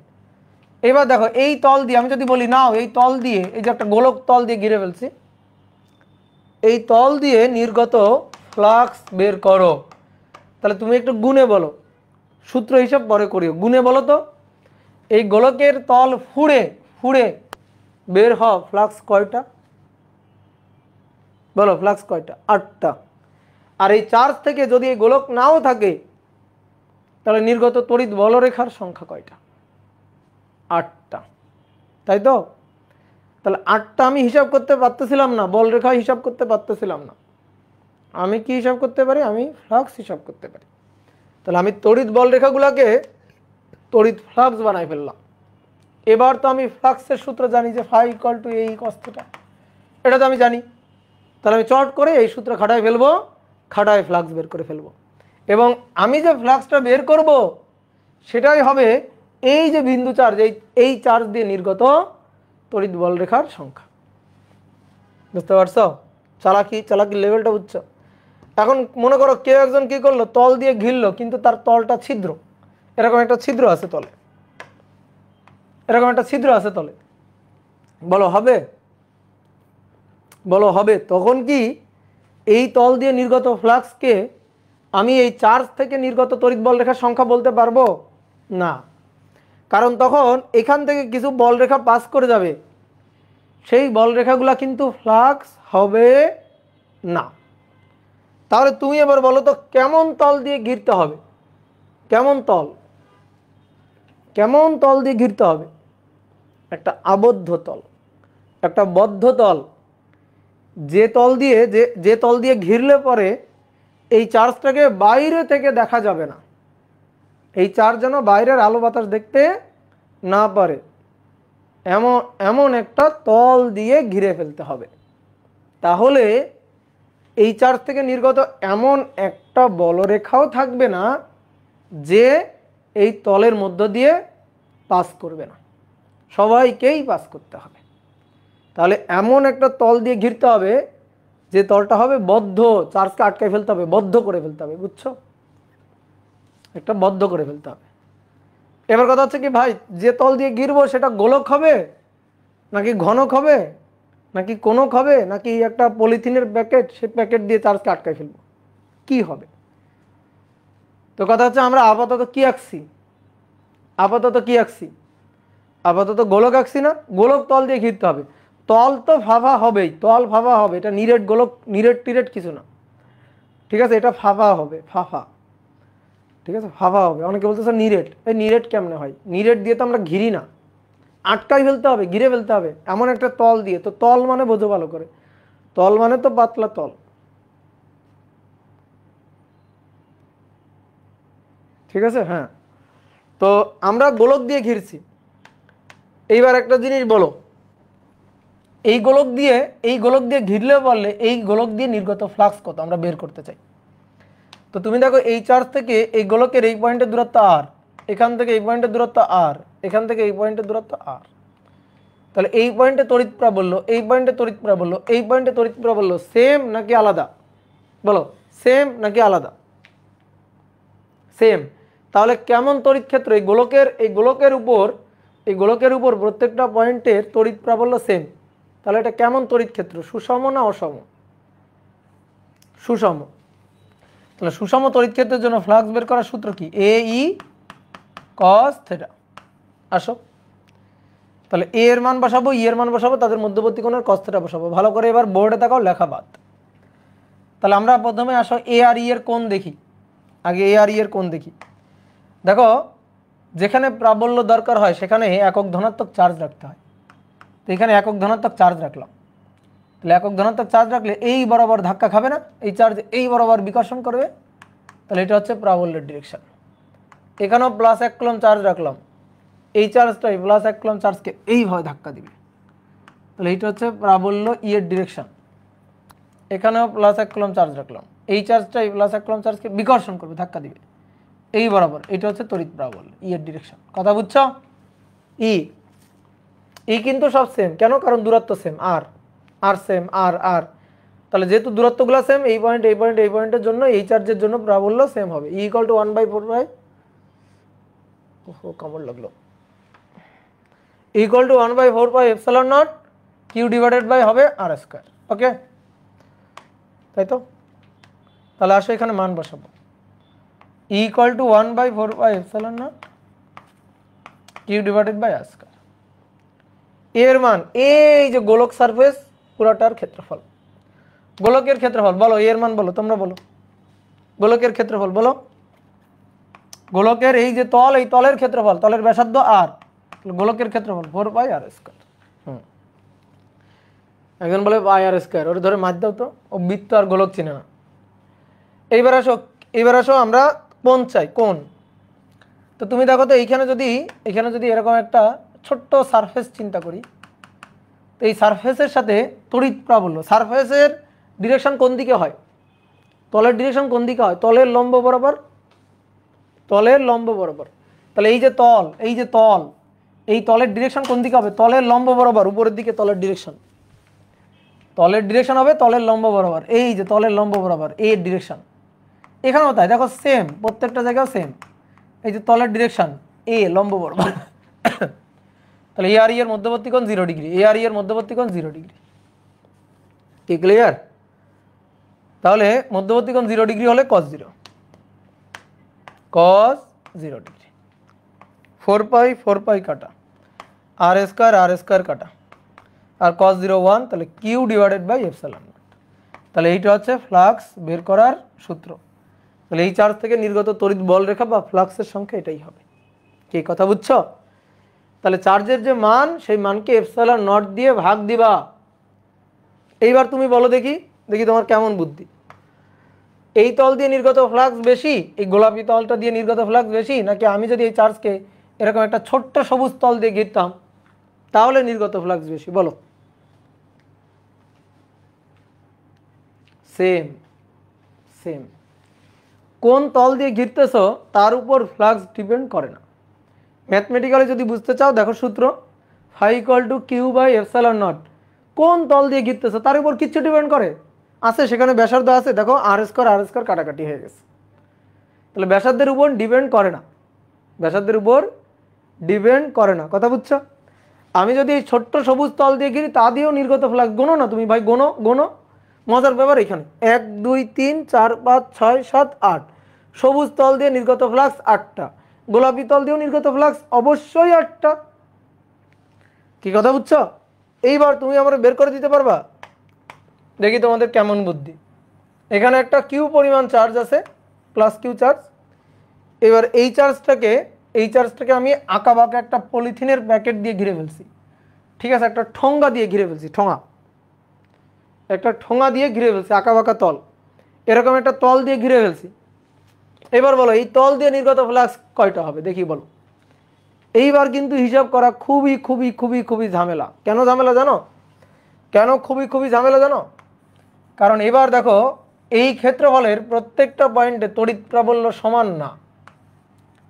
এবার প্রত্যেকটা পয়েন্টে তড়িৎ প্রাবল্য সমান না। দেখো এখান থেকে এই দূরত্বটা যা, ধরো R1, এখান থেকে এই দূরত্বটা ভিন্ন R2, এখান থেকে এই দূরত্বটা আরও বেশি R3, এক এক পয়েন্টের দূরত্ব এক এক রকম, তাই না? এবার এইখানে একটা দেখো এই পয়েন্টে তড়িৎ প্রাবল্য ইয়ন, এখানে তুমি প্লাস চার্জ রাখো, ধরো এখানে একটা ক্ষুদ্র সারফেস চিন্তা করলাম, যেহেতু অসম তড়িৎ ক্ষেত্র, তাহলে এখানে একটা খুবই ক্ষুদ্র সারফেস চিন্তা করি, গোলাপি কালি দিয়ে আঁকি, এই যে খুবই ক্ষুদ্র একটা সারফেস, তাহলে এই সারফেস ভেক্টরের ডিরেকশন তলের লম্ব বরাবর ডিএ। এইখানে যদি চিন্তা করি এই যে খুবই ক্ষুদ্র একটা ক্ষেত্রফল, তার ডিরেকশন ডিএ। কি কথা বুঝছো? এইখানে যদি আঁকি তাহলে খুবই ক্ষুদ্র ক্ষেত্রফল, এই যেটা হচ্ছে ডিএ, আর এইগুলো হচ্ছে তড়িৎ প্রাবল্যের ডিরেকশন। এই যে প্লাস 1 কুলম্ব চার্জ রাখবা, জে বরাবর বিকর্ষণ করবে, প্লাস 1 কুলম্ব চার্জ রাখবা, জে বরাবর ধাক্কা খাবে, প্লাস 1 কুলম্ব চার্জ রাখবা, জে বরাবর ধাক্কা খাবে। এগুলো হচ্ছে তড়িৎ প্রাবল্য ইয়ন, E2, E3 এক এক জায়গায় এক এক রকম। ইভেন কোনও দেখো θ1, θ2, θ3 এক এক জায়গায় এক এক রকম। তাহলে এইবার যদি তোমাকে বলি নাও এই তল দিয়ে নির্গত ফ্লাক্স এবার তুমি বের করো, এবার তোমার চোখের জল নাকের জল সব এক জায়গা হয়ে যাবে। কেন? কারণ এবার ফাই বের করতে গেলে ইন্টিগ্রেশন করতে হবে, ইন্টিগ্রেশন ই ডিএ কস থিটা, ঠিক আছে, এই ইন্টিগ্রেশনটা করতে হবে। এবার এই ইন্টিগ্রেশনটা তুমি করতে পারো কিনা দেখো তো। ইকে বাইরে নিয়ে আসো, ইকে বাইরে নিয়ে আসো, ইকে বাইরে নিয়ে আসলে পুলিশে ধরবে। কেন বাইরে নিয়ে আসলে পুলিশে ধরবে? কারণ এটা কি সুষম যে তুমি বাইরে নিয়ে আসলা? তাহলে বাইরে আনা যাবে না, যাবে না, তাহলে ইকে বাইরে আনা যাবে না। তাহলে একটা কাজ করো, কস থিটাকে বাইরে নিয়ে আসো, কস থিটা এটাকে বাইরে নিয়ে আসলে মনে করো যে র্যাবে ধরবে না। কেন? কস থিটা এটা কি সব জায়গায় সমান একই, কস থিটাকে বাইরে আনা যাবে না। আর যেহেতু ক্ষেত্রফলের সাপেক্ষে ইন্টিগ্রেশন, তুমি ক্ষেত্রফলকে আর কেমনে বাইরে নিয়ে আসবা? এই ইন্টিগ্রেশন দুনিয়ার যত বড় ম্যাথমেটিশিয়ান আছে তার কাছে নিয়ে যাবা, নিয়ে যা বলবা ভাই ইন্টিগ্রেশনটা করে দেন তো দেখি কেমন পারে, সে পারবে না, ঠিক আছে। এই ইন্টিগ্রেশনটা দুনিয়ার সবচেয়ে বড় ম্যাথমেটিশিয়ানের কাছে নিয়ে গেলেও সে পারবে না। কিন্তু এই ইন্টিগ্রেশন না পারলেও, ভালো করে শুনো, ইন্টিগ্রেশন না পারলেও বিজ্ঞানী গাউস, ঠিক আছে, বিজ্ঞানী গাউস এই ইন্টিগ্রেশনের ফলাফলটা কি সেইটা জান, এই ইন্টিগ্রেশনের ফলাফলটা কি হবে সেটা জান। সে বলছে দুনিয়ার যত বড় ম্যাথমেটিশিয়ান আছে ইন্টিগ্রেশন করুক, করে সে ফ্লাক্সের যে মানটা পাবে, আমি গ্যারান্টি দিয়ে বলতেছি সেই ফ্লাক্সটা হবে Q divided by epsilon naught, এইটাই হবে ফ্লাক্স। কি কথা বুঝছো? এবার শোনো মজাটা, শোনো মজাটা কি, দেখো একই চার্জ, এখানেও যে চার্জটা এখানেও সেই চার্জটা, তো এই চার্জ থেকে আমি নির্গত ফ্লাক্স বল রেখার সংখ্যাটা বের করতে চাই। তো আমি একটা তল দিয়ে ঘিরলাম, একটা গোলক তল দিয়ে ঘিরলাম, যে তলের প্রত্যেকটা পয়েন্টে তড়িৎ প্রাবল্য সমান। গোলক তল দিয়ে ঘিরে সহজে হিসাব করতে পারছি ফ্লাক্স আসছে Q divided by epsilon naught, এটা ফ্লাক্স আসছে, ঠিক আছে, ফ্লাক্স আসছে Q divided by epsilon naught, এটা ফ্লাক্স আসছে, ফ্লাক্সের হিসাব আসছে। এবার তুমি দেখো মজার ব্যাপার হচ্ছে এই চার্জটাকে যে তল দিয়ে ঘেরা হোক, ছোট গোলক দিয়ে ঘেরো, বড় গোলক দিয়ে ঘেরো, এটা পলিথিনের প্যাকেট দিয়ে ঘেরো, যে তল দিয়ে ঘেরো না কেন ওই তল দিয়ে নির্গত ফ্লাক্স তো একই থাকবে, তাই না? একই থাকবে কিনা দেখো তো। এইটা একটা চার্জ কিউ পরিমাণ চার্জ, এই চার্জ থেকে আমি নির্গত বল রেখাগুলো আঁকি, এই যে নির্গত বল রেখাগুলো আঁকলাম।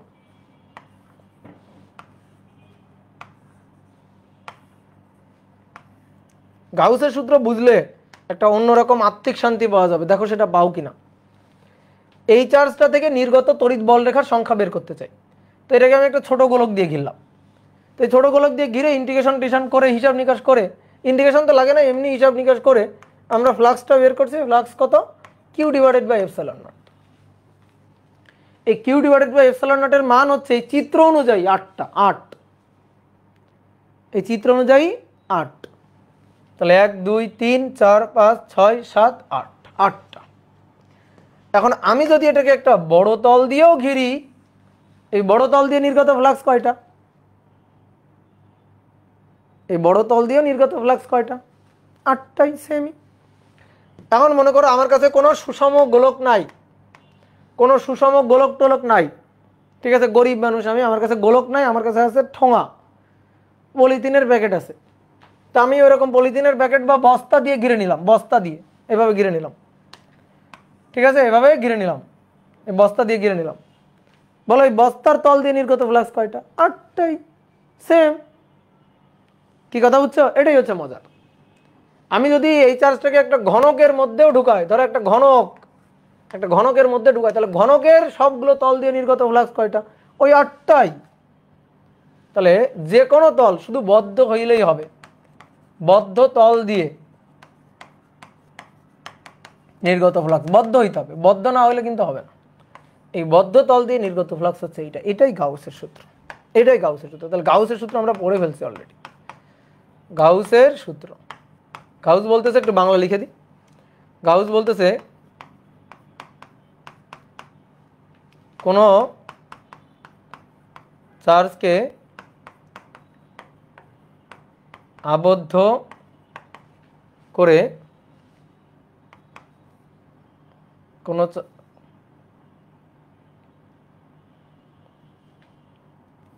কোনো আবদ্ধ তল দ্বারা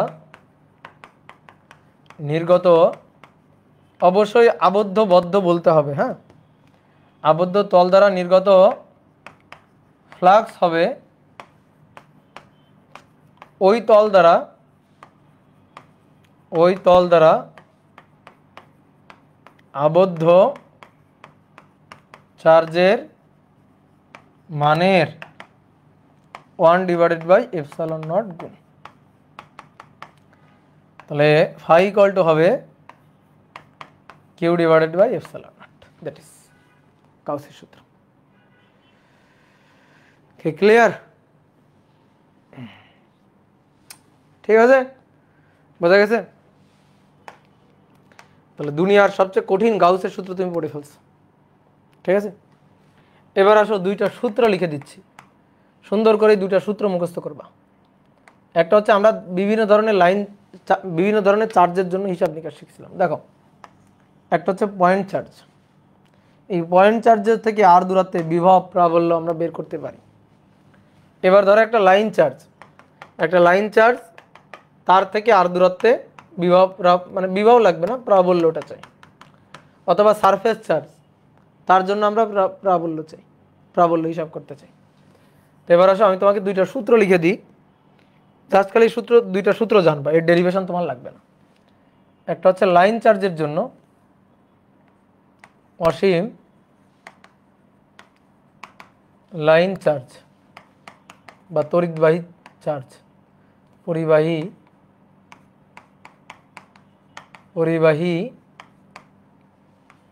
রেখা চার্জের জন্য প্রাবল্য, হ্যাঁ, এটা হচ্ছে একটা তড়িৎবাহী রেখা চার্জ।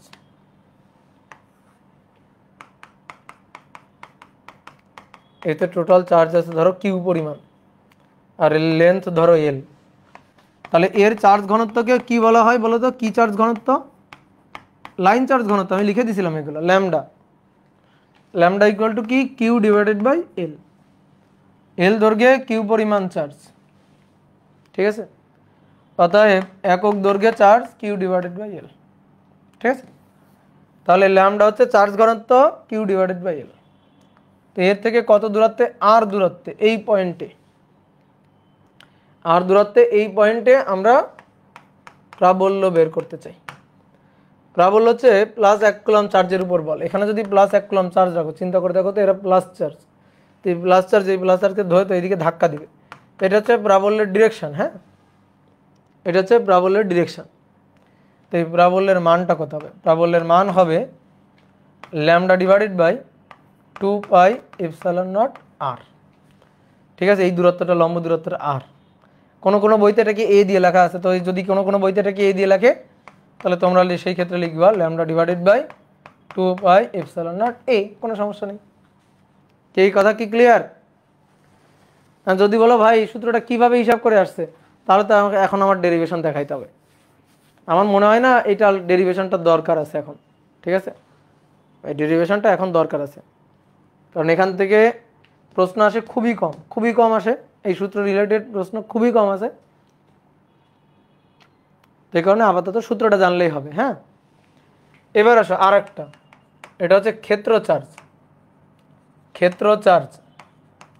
চার্জ মানে সারফেস চার্জ আর কি। ঠিক আছে, সারফেস চার্জের জন্য প্রাবল্য, সারফেস চার্জের জন্য প্রাবল্য। হ্যাঁ,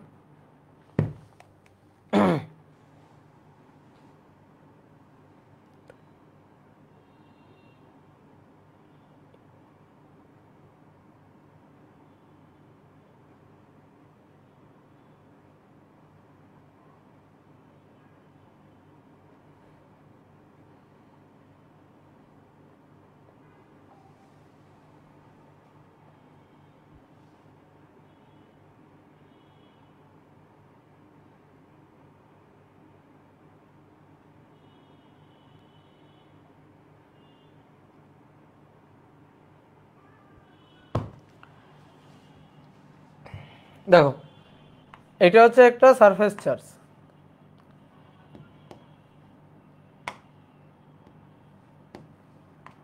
এটা হচ্ছে একটা সারফেস চার্জ, এর পৃষ্ঠে চার্জ আছে। এবার এইটার জন্য আমরা প্রাবল্য চাই। তো এটার জন্য ধরো এখান থেকে সার্টেন একটা দূরত্বে, এই দূরত্বে প্রাবল্যটা হবে sigma divided by 2 epsilon naught. ঠিক আছে, sigma divided by 2 epsilon naught. এই যে এটা তো সারফেস চার্জ, এর চার্জ ঘনত্বকে বলা হয় সারফেস চার্জ ঘনত্ব। আর তোমরা অলরেডি জানো সারফেস চার্জ ঘনত্বকে কিন্তু সিগমা দিয়ে লিখি। কি পরিমাণ চার্জ আছে? কিউ পরিমাণ চার্জ, আর এর ক্ষেত্রফল কত? এ। তাহলে কিউ ডিভাইডেড বাই এ। একটা মজার জিনিস দেখো, সারফেস চার্জের জন্য তড়িৎ প্রাবল্য দূরত্বের উপর নির্ভর করে না। এই পয়েন্টেও প্রাবল্য যা হবে, এই পয়েন্টেও প্রাবল্য তাই হবে।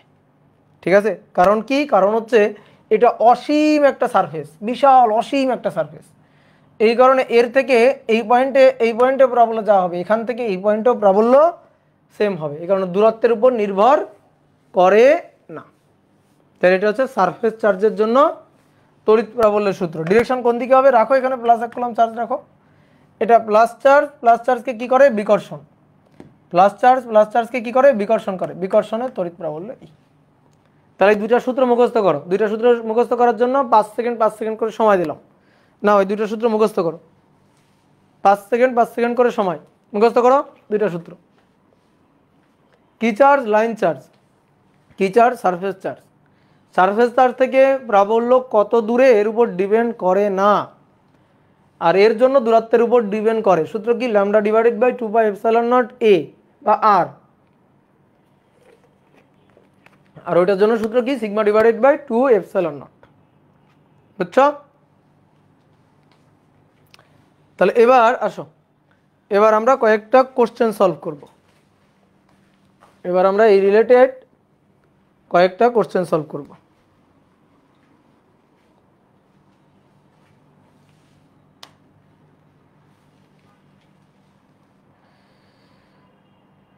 তো বোর্ড কোশ্চেন দিয়ে শুরু করি, কি হয় দেখি। 1 নম্বর কোশ্চেন কোন বোর্ড? বোর্ড হচ্ছে ঢাকা বোর্ড 23। ঢাকা বোর্ড 23। এই একটা পাত আছে, এই পাতটার চার্জ হচ্ছে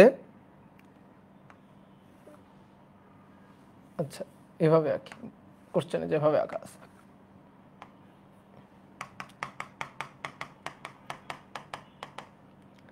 এটা চার্জ হচ্ছে +10 কুলম্ব।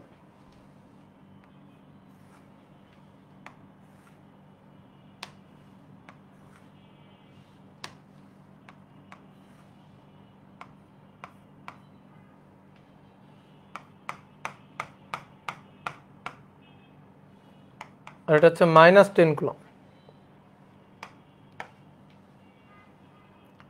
এখান থেকে দূরত্ব 1 মিলিমিটার, এখানে একটা বিন্দু এম, আর এখান থেকেও 1 মিলিমিটার দূরে একটা বিন্দু এন, আর এই দূরত্বটা হচ্ছে 6 মিলিমিটার।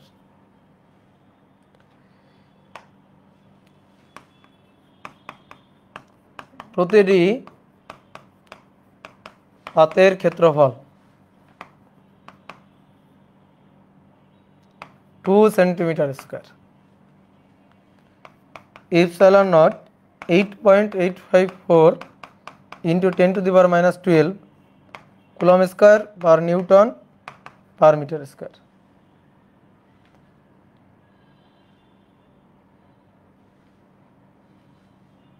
ও, ধারকের কোশ্চেন দিয়ে দিছে, ধারক তো এখনো পড়াইনি।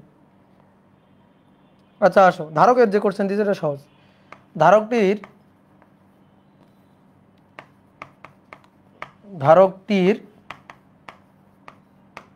ধারকত্ব নির্ণয় করো। ধারকটির ধারকত্ব নির্ণয় করো। আর 2 নম্বর হচ্ছে এম থেকে এন বিন্দুতে +2 কুলম্ব চার্জ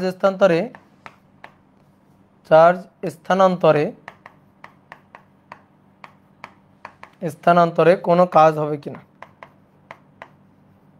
কোনো কাজ হবে কিনা। ওকে, এইটা 10⁻⁻12। হ্যাঁ সরি, দেখো এটা হচ্ছে ধারকের একটা কোশ্চেন, সমান্তরাল বাদ ধারকের। এই ধারকের প্রথম কথা হচ্ছে এই ধারকের ধারকত্ব বের করতে বলছে। এটা হচ্ছে একটা মানে সূত্র বসাইলে হবে। তো যারা ধারকত্ব পারো না তারা এটা আপাতত চোখ বন্ধ করে রাখো, যারা ধারকের সূত্র জানো না। কারণ আমি ধারক পরে পড়াবো, আমি খেয়াল করি না যে গ নম্বর কোশ্চেনে ধারক আছে।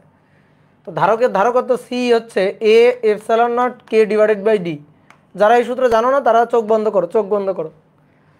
প্রতিটি পাতের ক্ষেত্রফল 2 centimetre square, 2 into 10⁻⁻4 epsilon 8.854 into 10⁻⁻12।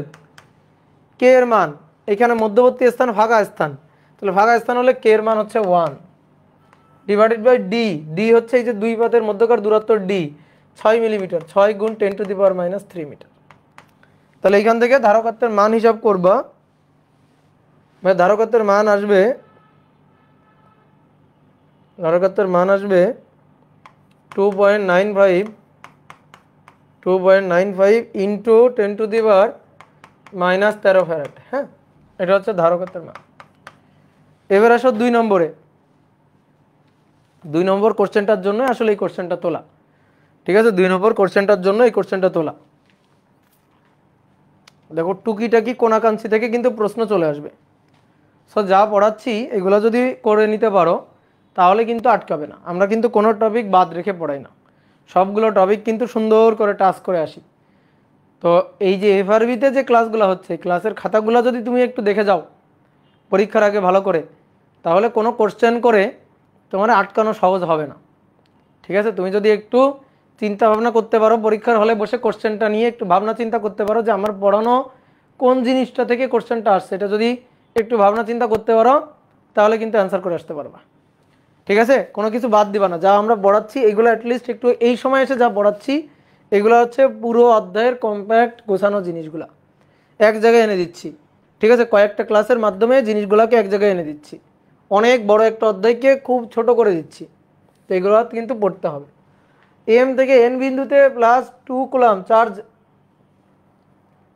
স্থানান্তরে কোনো কাজ হবে কিনা, কৃত কাজ হিসাব করতে হবে ভাই। চার্জ স্থানান্তরে কৃত কাজ দুনিয়া উল্টে গেলেও সূত্র এইটা যে W equal to del V into Q. এই ডেল ভি হবে কি এম আর এন এর, এম থেকে এনে নিচ্ছি, এম থেকে এনে, তাহলে এম আর এন এই দুই বিন্দুর বিভব পার্থক্য, শেষ কোণটা এন, আদি কোণটা এম, তাহলে এম আর এন এই দুই বিন্দুর বিভব পার্থক্য। আচ্ছা, দুই বিন্দুর বিভব পার্থক্য del V, del V equal to মনে আছে ই ইন্টু ডি, মনে আছে বলো এই সূত্রটা মনে আছে কিনা? ভি ইকুয়াল টু ইডি মনে আছে কিনা? Del V equal to E into D. দেখি তুমি বলো তো এম বিন্দুতে তড়িৎ প্রাবল্য ই এর মান বেশি নাকি এন বিন্দুতে তড়িৎ প্রাবল্য ই এর মান বেশি? দেখি বলো তো দেখি।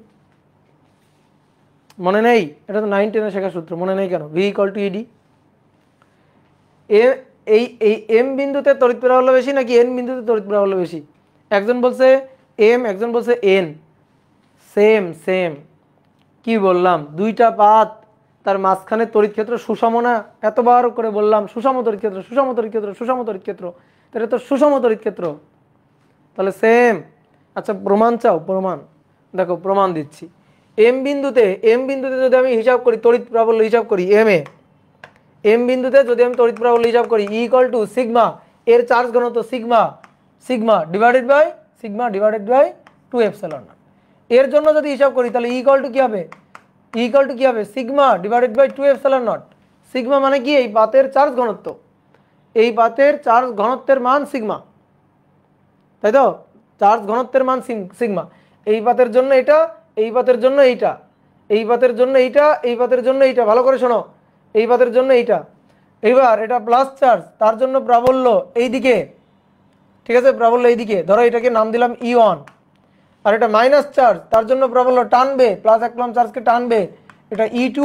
তাহলে সেটা কোন দিকে? এইদিকে, দুইটা একই দিকে, তাহলে তড়িৎ প্রাবল্য হবে এই দুইটার যোগফল, দূরত্বের উপর নির্ভর করে না, ঠিক আছে? দূরত্বের উপর নির্ভর করে না। আর আসো আরো ভেঙে চুরে বুঝি, আরো সুন্দর করে ভেঙে চুরে বুঝি। এই একটা পাত, এই পাতটা পজিটিভ চার্জের চার্জিত, তার থেকে 1 মিলিমিটার দূরত্বে এখানে এম বিন্দু, চাচ্ছে এখানে প্রাবল্য কত? এখানে তুমি প্লাস 1 কুলম্ব চার্জ রাখো, এটা প্লাস চার্জকে কি করবে? বিকর্ষণ করবে, বিকর্ষণ। তাহলে বিকর্ষণ করলে এটা হচ্ছে তড়িৎ প্রাবল্য ইয়ন, ঠিক আছে? মাঝখানে যে কোনো পয়েন্ট তুমি এম পয়েন্টে হিসাব করো আর এন পয়েন্টে হিসাব করো, যে কোনো পয়েন্ট, এটার জন্য তড়িৎ প্রাবল্য ইয়ন। আর ইয়নের মান কত? ইয়নের মান হচ্ছে sigma divided by 2 epsilon naught. এইবার আসো, এবার ভাই চিন্তা করো, এইটা হচ্ছে নেগেটিভ চার্জের পাতটা। নেগেটিভ চার্জের চার্জ ঘনত্ব একই, 10 কুলম্ব চার্জ, শুধু এটা সিগমা প্লাস আর এটা সিগমা মাইনাস। এই মাইনাসের কারণে কি হচ্ছে? এর জন্য যদি আমি তড়িৎ প্রাবল্য হিসাব করি, এটা মাইনাস চার্জ প্লাস 1 কুলম্ব চার্জকে তখন টেনে নিবে, তাহলে প্লাস 1 কুলম্ব চার্জকে টেনে তার দিকে নিবে, এটা হচ্ছে ই2 এর মান কত? মান সিগমা এর sigma divided by 2 epsilon naught. তাহলে আমি কি করলাম? দুই পাতের মাঝখানে কোনো বিন্দুতে তড়িৎ প্রাবল্য হিসাব করতেছি, মাঝখানের কোনো বিন্দুতে তড়িৎ প্রাবল্য কত সেটা হিসাব করতেছি, এম বিন্দুতে হিসাব করতেছি। তাহলে এম বিন্দুতে লব্ধি তড়িৎ প্রাবল্য হবে sigma divided by 2 epsilon naught plus sigma divided by 2 epsilon naught, sigma divided by 2 epsilon naught, মানে তড়িৎ প্রাবল্য ই হবে ই1 প্লাস ই2। কারণ কি? দুইটা একই দিকে, তাই না? দুইটা কি একই দিকে না? ই1ও যেদিকে, ই2 এর সেই দিকে, একই দিকে, তাহলে ই1 আর ই2 একই দিকে, তাহলে লব্ধি প্রাবল্য হবে এদের দুইটার যোগফল, তাহলে sigma divided by epsilon naught. দেখছো? সিগমা ডিভাইডেড বাই কি? 2 epsilon naught plus sigma divided by 2 epsilon naught, যোগ করলে কি হবে? Sigma divided by epsilon naught. আমি এম বিন্দুতে হিসাব করছি, তুমি এন বিন্দুতে হিসাব করতো। আমি এম এ হিসাব করছি, তুমি এন হিসাব করে আমার বলো, সেম হবে না আলাদা হবে? বলো। আমি এম বিন্দুতে হিসাব করছি, তুমি এন বিন্দুতে হিসাব করে, সেম হবে না আলাদা হবে? অবশ্যই সেমই হবে। তাহলে তড়িৎ প্রাবল্যের মান কি? সেম তো? হ্যাঁ। তাহলে এবার আসো, আমরা চাচ্ছিলাম W equal to del V M আর এন বিন্দুর বিভব পার্থক্য ইন্টু কিউ। তাহলে এবার আসো ম্যাথটা করব। তাহলে কৃত কাজ ডেল ভি এম আর এন বিন্দুর বিভব পার্থক্য ইন্টু কিউ, আর ডেল ভি মানে ই ইন্টু ডি, তাহলে এই দুই বিন্দু এম আর এন, এই দুই বিন্দুতে একই তড়িৎ ক্ষেত্র, ই এর মানটা বসাবা, ডি বসাবা দুই বিন্দুর মধ্যকার দূরত্ব, আর কিউ এর মান বসাবা। তাহলে ই ইকুয়ালটা হবে sigma divided by 2 epsilon naught, epsilon naught হবে ডি কিউ। সিগমা হচ্ছে চার্জ ঘনত্ব, sigma equal to Q by A, তাহলে Q by A epsilon naught D Q. এবার মান বসাও, কিউ এর মান প্লাস 10 কুলম্ব, মানে মান হচ্ছে 10, এ হচ্ছে 2 সেন্টিমিটার স্কোয়ার, তাহলে 2 × 10⁻⁴, এপসাইলন নটের মান তো জানো 8.854 × 10⁻12, ডি ইন্টু কিউ, ডি এর মান কত, এম আর এন বিন্দু দূরত্ব, ডি এর মান এই ডি কিন্তু না, এবার এম আর এন বিন্দু দূরত্ব, তো 6 থেকে 1 আর 1 মিলিমিটার বাদ দাও, তাহলে 4 মিলিমিটার, ডি এর মান 4 মিলিমিটার, 4 × 10⁻³ কিউ। এই দেখো কত কুলম্ব চার্জকে নিয়ে যাচ্ছে, স্থানান্তর করতেছে কত কুলম্ব চার্জকে, 2 কুলম্ব চার্জকে, তাহলে গুণ হচ্ছে 2। এখান থেকে কৃতকাজটা যা আসে তাই, এখান থেকে কৃতকাজ হিসাব নিকাশ করে যা আসে তাই। ঠিকই করছে, কথা কি বুঝছো?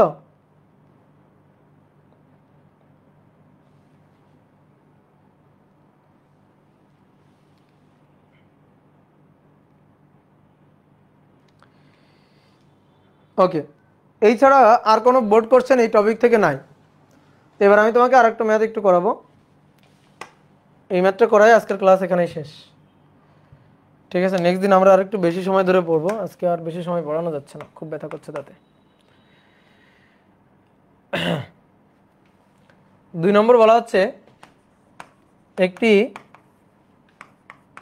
4 মিটার দৈর্ঘ্যের পরিবাহী তারে 10 কুলম্ব চার্জ দেওয়া হলো, পরবর্তীতে তারটিকে চার্জ শূন্য করে একটি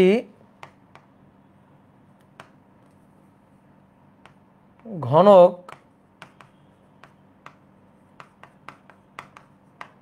তৈরি করে তার অভ্যন্তরে 10 কুলম্ব চার্জকে রাখা হলো। তাহলে প্রথম কোশ্চেন, 1 নম্বর কোশ্চেন, প্রথম ক্ষেত্রে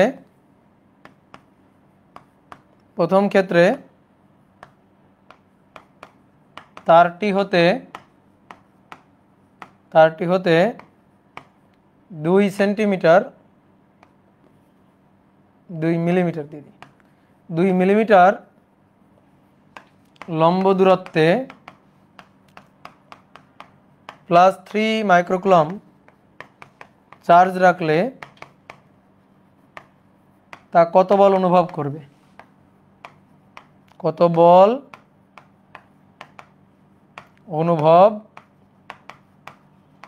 করবে, আর 2 নম্বর,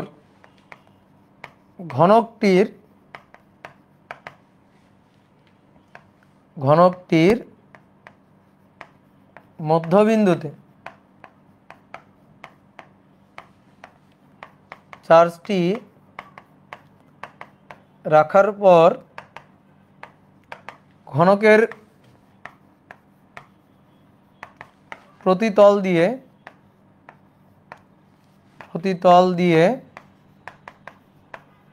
নির্গত ফ্লাক্স কত হবে, নাও তোলো তো কোশ্চেনটা, তোলো। কি হলো, এখানে চলে আসলো কেন?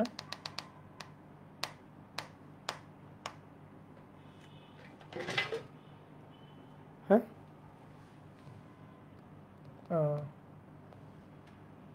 হ্যাং খাইছিল। চলো এবার দাদা আর কয়টা ক্লাস হবে এই চ্যাপ্টারে? আর একটা হবে।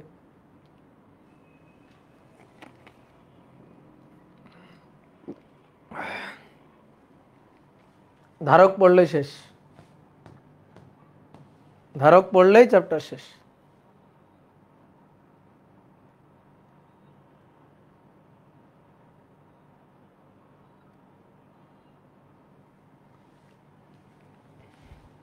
তোলো তোলো তোলো, দ্রুত তোলো। তুলছ? দেখো প্রথম ক্ষেত্রে কি বলছে, প্রথম ক্ষেত্রে 1 নম্বরে আসো। প্রথম বলছে এই নাও তার। কেমন তার? পরিবাহী তার। পরিবাহী তারের উপর চার্জ দেওয়া হয়েছে 10 কুলম, 4 মিটার দৈর্ঘ্যের পরিবাহী তার। 10 কুলম চার্জ দিলে চার্জ কি এক জায়গায় থাকবে? ধরো এক জায়গায় চার্জ দিলাম, এখানেই চার্জ থাকবে না। চার্জ কি হবে? পুরো তার জুড়ে চার্জ ছড়াই পড়বে, পুরো তার জুড়ে চার্জ ছড়াই পড়বে। হ্যাঁ, এই 4 মিটার দৈর্ঘ্যে 10 কুলম চার্জ দেওয়া হয়েছে। তাহলে চার্জ ঘনত্ব ল্যামডা কিউ/এল 10/4, তাহলে 5/2 কুলম পার মিটার। এবার বলতেছে এর থেকে লম্ব দূরত্ব কত? লম্ব দূরত্ব আর কত? 2 সেন্টিমিটার। 2 সেন্টিমিটার লম্ব দূরত্বে, সরি 2 মিলিমিটার, 2 মিলিমিটার লম্ব দূরত্বে, 2 মিলিমিটার লম্ব দূরত্বে কত চার্জ রাখবো? +3 মাইক্রোকুলম চার্জ রাখবো। দেখো এখানে যদি 1 কুলম চার্জ রাখি তাহলে যে বল অনুভব করে সেটাকে বলা হয় প্রাবল্য। তা আমি যদি কিউ কুলম চার্জ রাখি তাহলে যে বল অনুভব করবে সেই বলটা হবে F ইকুয়াল টু হবে E into Q, E into Q, ঐকিক নিয়মের মতো। প্রাবল্য হচ্ছে একক ধনাত্মক চার্জের জন্য বল প্রাবল্য E, তাহলে কিউ কুলম চার্জের জন্য বল কত? F equal to E into Q, তো সেটাই F ইকুয়াল টু হবে E ইন্টু কিউ। তাহলে তোমার মূল কাজ হচ্ছে তড়িৎ প্রাবল্য বের করা। তো ল্যামডা ডিভাইডেড বাই সূত্র 2/ε0 r কিউ। ল্যামডা হচ্ছে 5 ডিভাইডেড বাই 2। দেখো 1/4/ε0 এর মান হচ্ছে 9 × 10⁹। তাহলে বুদ্ধি খাটায় বলো 1/2/ε0 এর মান কত? এর সাথে 2 গুণ, 2 গুণ, তো 2 গুণ দাও 18 × 10⁹। তাহলে এটার মান হচ্ছে 1/2/ε0 এর মান হচ্ছে 18 গুণ 10⁹। ল্যামডার মান 5/2। আর আর এর মান, আর হচ্ছে দূরত্ব 2 মিলিমিটার, তো 2 × 10⁻⁻3। আর কিউ এর মান, কিউ এর মান হচ্ছে +3 মাইক্রোকুলম, 3 × 10⁻⁶। তাহলে কত বল অনুভব করবে? এত নিউটন। শেষ। কি ক্লিয়ার?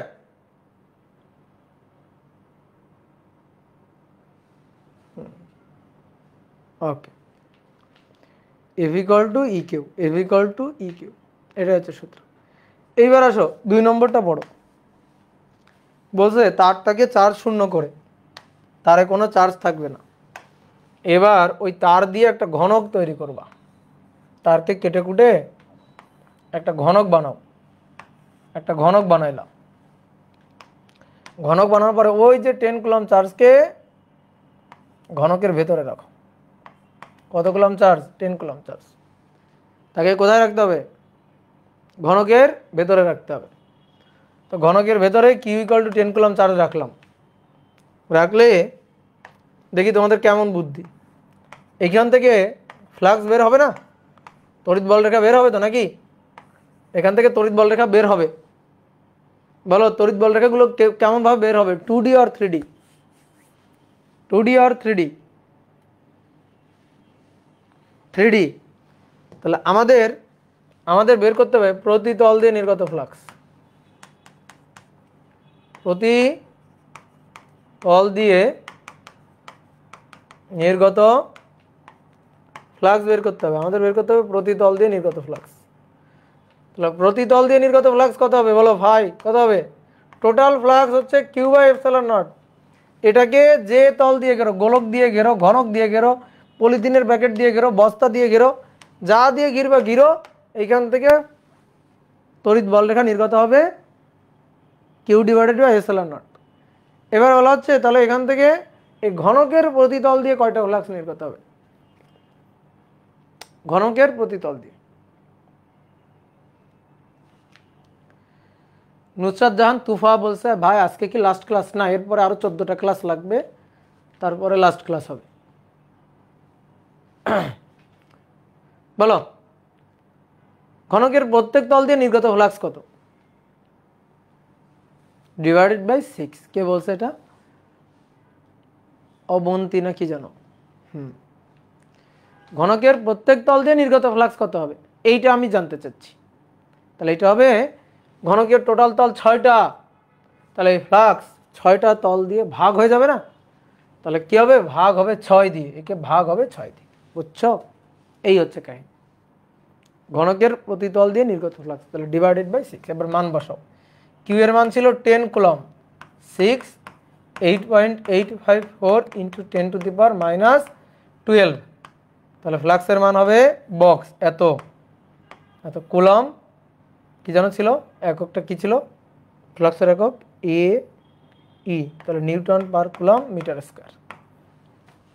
ঠিক আছে?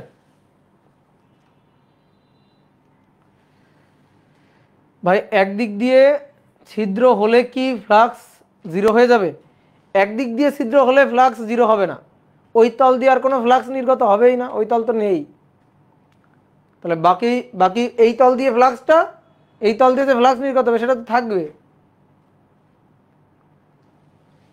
তখন তড়িৎ বলরেখা থাকবে না। ধরো এই তল দিয়ে নির্গত, এই তল যদি ছিদ্র হয়, এই তল থাকুক বা না থাকুক এখান থেকে তো বলরেখা যাবে। এই তল থাকুক বা না থাকুক এখান থেকে তো বলরেখা যাবেই। ঠিক আছে?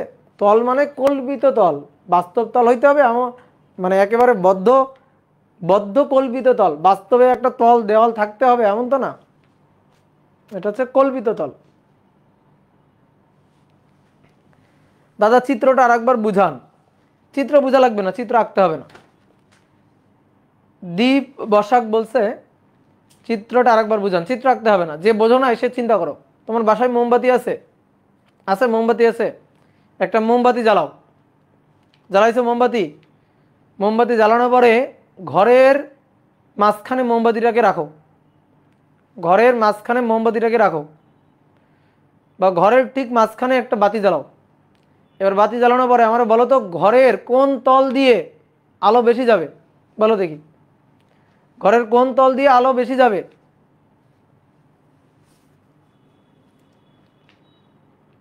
বলো দীপ বসক, বলো ঘরের কোন তল দিয়ে আলো বেশি যাবে? সব তল দিয়ে সমান যাবে। এবার বলো ঘরের তল কয়টা? ঘরের তল কয়টা? 6টা। দীপ বসক বলো ঘরের তল হচ্ছে 6টা। তাহলে এবার আমি বললাম আলো হচ্ছে 60 একক। আলোর পরিমাণ 60 একক।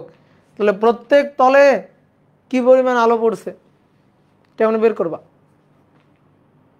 10 একক। কেমনে বের করছো? কেমনে বের করছো বলো? ভাগ করে। কত দিয়ে? কত দিয়ে ভাগ করছো? 6 দিয়ে। কেন ভাগ করছো? কারণ তল 6টা। তাহলে টোটাল ফ্লাক্স বা টোটাল বলরেখা বা টোটাল আলো 6 তল দিয়ে ভাগ হয়ে যাবে। বুঝছো না বুঝো নাই? বলো বুঝছো না কি বুঝো নাই? এইটাই হচ্ছে কাহিনী। টোটাল ফ্লাক্স হচ্ছে Q divided by epsilon naught. তাহলে 6 তল, তাহলে প্রতি তল দিয়ে নির্গত ফ্লাক্স ভাগ হয়ে যাবে। দ্বীপ বসাক বোঝা নাই? বুঝছো? দ্বীপ বসাক কই? হ্যাঁ ক্লিয়ার। দ্বীপ বসাক বুঝলে সবাই বুঝে গেছে। এবার বলো তো দেখি দ্বীপ বসাক বলবে। এখানে একটা কিউ চার্জ আছে, এখানে একটা কিউ চার্জ আছে। এবার এই কিউ চার্জের একটা অংশকে এরকম একটা অর্ধগোলক দিয়ে আটকানো হয়েছে।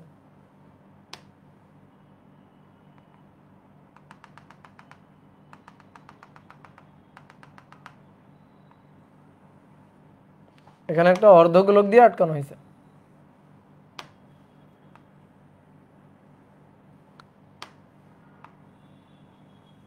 এই এখানে একটা অর্ধগোলক দিয়ে এই যে আটকানো হয়েছে। বলো এবার এই অর্ধগোলক দিয়ে নির্গত ফ্লাক্স কত? অর্ধগোলক দিয়ে নির্গত ফ্লাক্স দেখি কেমন বুঝলাম। বলো।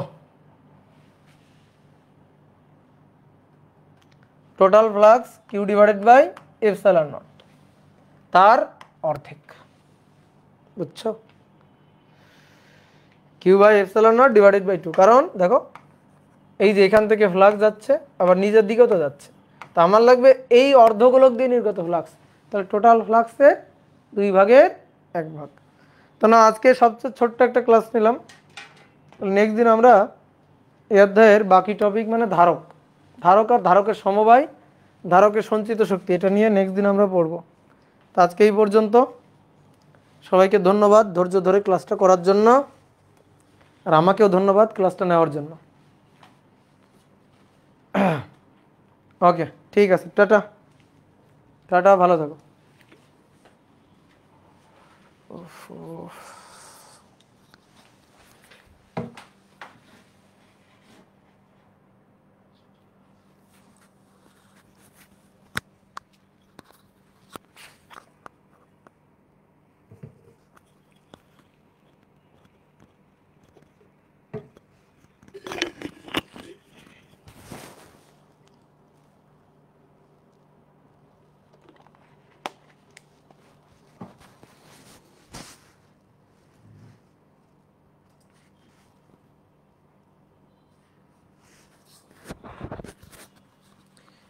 আবির একটা কোশ্চেন করছে, দাদা সুষম তড়িৎ ক্ষেত্রে যদি কোন করে তল বসাই তাহলে তো তড়িৎ বল রেখা অবিলম্বভাবে যায় না। আপনি তো বলছেন ফ্লাক্স অবিলম্ব বরাবর যাইতে হবে। অবশ্যই ফ্লাক্স অবিলম্ব বরাবর যাইতে হবে বলেই আমরা কস থেটাটা নিই। আমরা এ ইন্টু ই করি না তো, এ ই কস থেটা। ফ্লাক্স বের করার সূত্রটা কি? এ ই কস থেটা। কস থেটাটা ওই অবিলম্বভাবে যাবে বলেই তো কস থেটাটা আসে। কথা কি বুঝছো আবির? কথা বুঝছো? অবিলম্বভাবে যাবে বলেই তো ওইটা আসে। অবিলম্বভাবে না গেলে তো আমরা এই দিয়েই করে দিতাম। আমরা কেন কস থেটাটা নিই? কারণ অবিলম্ব বরাবর এ যেদিকে সেই দিক বরাবর ই এর উপাংশই ই কস থেটা। বুঝছো? হ্যাঁ, ঠিক আছে।